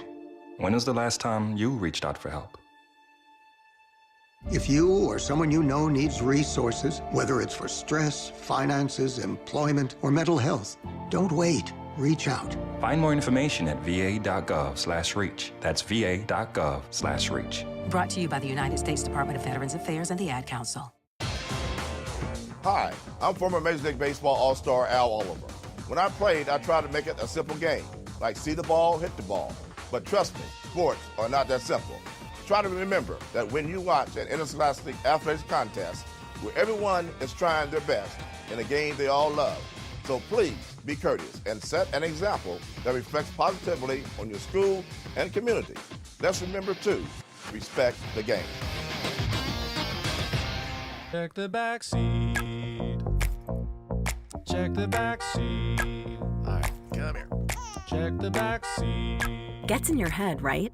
Good. Because every year, dozens of children are forgotten in the backseat of a car by a parent or caregiver. All never thought it could happen to them. But with changes in routines, distractions, or a sleeping child, it can happen to anyone. Parked cars get hot, fast, and can be deadly. So get it in your head. Check the back seat. A message from NHTSA and the Ad Council.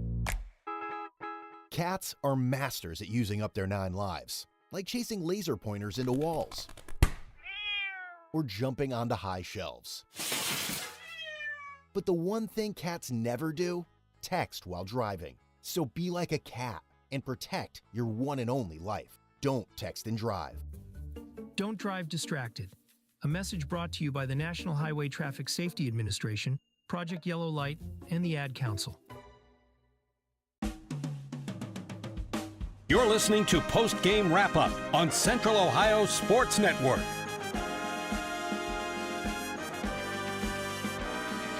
23-6, your final score. Westerville Central with the win over Bellefontaine. Welcome inside our post-game wrap-up here from Warhawk Field as Westerville Central with that first win of the season. And then joining us back up here inside the booth is Wes Minke as he made the run all the way from the field up here. And you're probably more in shape than I am, so way to go on that one. Cross-country run, you know?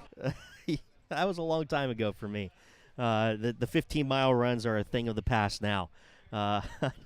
It's everything I can do to make sure I'm not winded waking up in the morning. How about that? Well, Westerville Central gets that first win, 23-6. And, Coach, I thought said it best, that the pressure now off the back, it feels really good. You had some big explosive plays. You were able to prove that you can sustain drives, that you can score. And although we're still waiting for Nate Miller's first touchdown pass, there was a passing touchdown in this game, and that was exactly what you wanted to see. You wanted to see if you can get into the end zone on the ground and through the air, and the Westerville Central Warhawks were able to do that. Yeah, and though it didn't count, that touchdown that was apparently supposed to happen, was from Nate Miller. So you see he can put it in the air. You see he can make it work. It's kind of just, putting all those pieces together, letting it happen, letting it kind of naturally happen, not forcing the play like I feel like they did against North and South. I feel like that kind of play by Nate Miller was more forced than it was needed.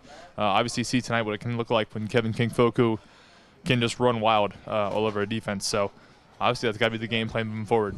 Kevin King-Foku with almost somewhere around 130 yards in tonight's game. That was just an amazing job by Kevin King-Foku, and that's something that Coach has been talking about for the last year. I remember when we first met last season, he was telling me, hey, there's this really good running back that we have, and he's going to be one of the best ones that you've seen in a long time. And I said, okay, Coach, let me know when he gets healed up, and we'll see. And then he comes back against Central Crossing, has a great game last year, and then we talked to him last night at the coach's show, and he was a little nervous. He said he'd never done radio. He's not a radio guy, but I thought he did a really good job. He did a great job with you down there. It's easier to talk when you're celebrating and winning, so I thought that was just a great, pure moment by Kevin King-Foku, embracing his offensive line. Of course, you can't do it without a great offensive line, so give him good props there to those guys on the line. And in listening to those two talk with you, Wes,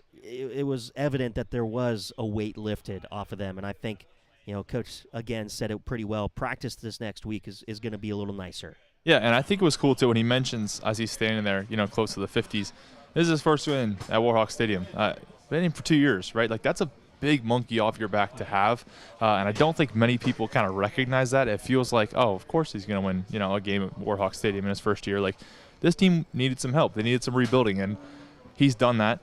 He obviously comes in tonight, plays a great game, calls a great game. They win. And it's like he has freedom now. It's off his back. You know, his team can play free. He doesn't have this expectation of trying to rebuild the structure of a Warhawk. No, he doesn't do it, right? Like, it's done. All he's got to do is call the game, play game to game. And I could tell. It's obvious, right? When you take something off your back like that, or when you give him the chance to be free and call a game like that, I think was obviously takes a lot of pressure off his quarterback too. Kevin King, media trained, right? Perfect answer. Yeah, thanks to my O-line. I love it. Great job. But yeah, it's obvious, right? The team's going to go back and embrace him in the locker room. That's his first home win in his tenure, so obviously it's a huge factor. Well, we get to do it one more time at home. Westerville Central will play host to the Celtics of Dublin Jerome next week. And Dublin Jerome a lot better than they were last year. Even though that was a game Westerville Central lost, they're still going to be a tough Dublin Jerome team. That'll be a fun one here back at Warhawk Field for another home game. Wes, thanks for your time tonight. Appreciate it. Of course. Can't wait to have my stats ready Thursday. Minky's Mailbox. Make sure you listen to that on the Josh Frankie Coaches Show next Thursday night. We'll have that for you right here on Central Ohio Sports Network. And again, our coverage next Friday back here at home as Westerville Central will play host to the Celtics of Dublin Jerome. That's a 7 o'clock kickoff, 6:30 pregame for us as it's slated right now. Keep an eye on our social medias. Anything can change at COSN Audio, Facebook, Central Ohio Sports Network. And you can watch the Josh Frankie Coaches Show on Facebook, Instagram, YouTube, Twitch, on our audio stream. We got it all right there. In the behind the mic is always on YouTube on game nights here at home, and we appreciate the athletic department of Westerville Central for our continued coverage. Big thanks to the Bellefontaine staff as well for their information coming into tonight's game, and a big thanks to Coach Frankie for his time throughout all these interviews that he has to do with us over a span of 24 hours plus. With dealing with myself and Wes, so appreciate that. Thank you for listening at home. This is Brent Ford for Wes Minky saying one last time that the Warhawks get the win over the Chieftains of Bellefontaine, 23-6. We'll talk to you on Thursday for the Josh Frankie Coaches Show right here on your home of the Warhawks, Central Ohio Sports Network. This has been Post-Game Wrap-Up on Central Ohio Sports Network. The preceding has been a presentation of Central Ohio Sports Network and may not be rebroadcast in any fashion without express written consent from Central Ohio Sports Network. Central Ohio Sports Network is not affiliated with any school district. For more information on Central Ohio Sports Network or how to advertise or sponsor with COSN, please visit cosnaudio.com. Central Ohio Sports Network. Sports coverage by the fans.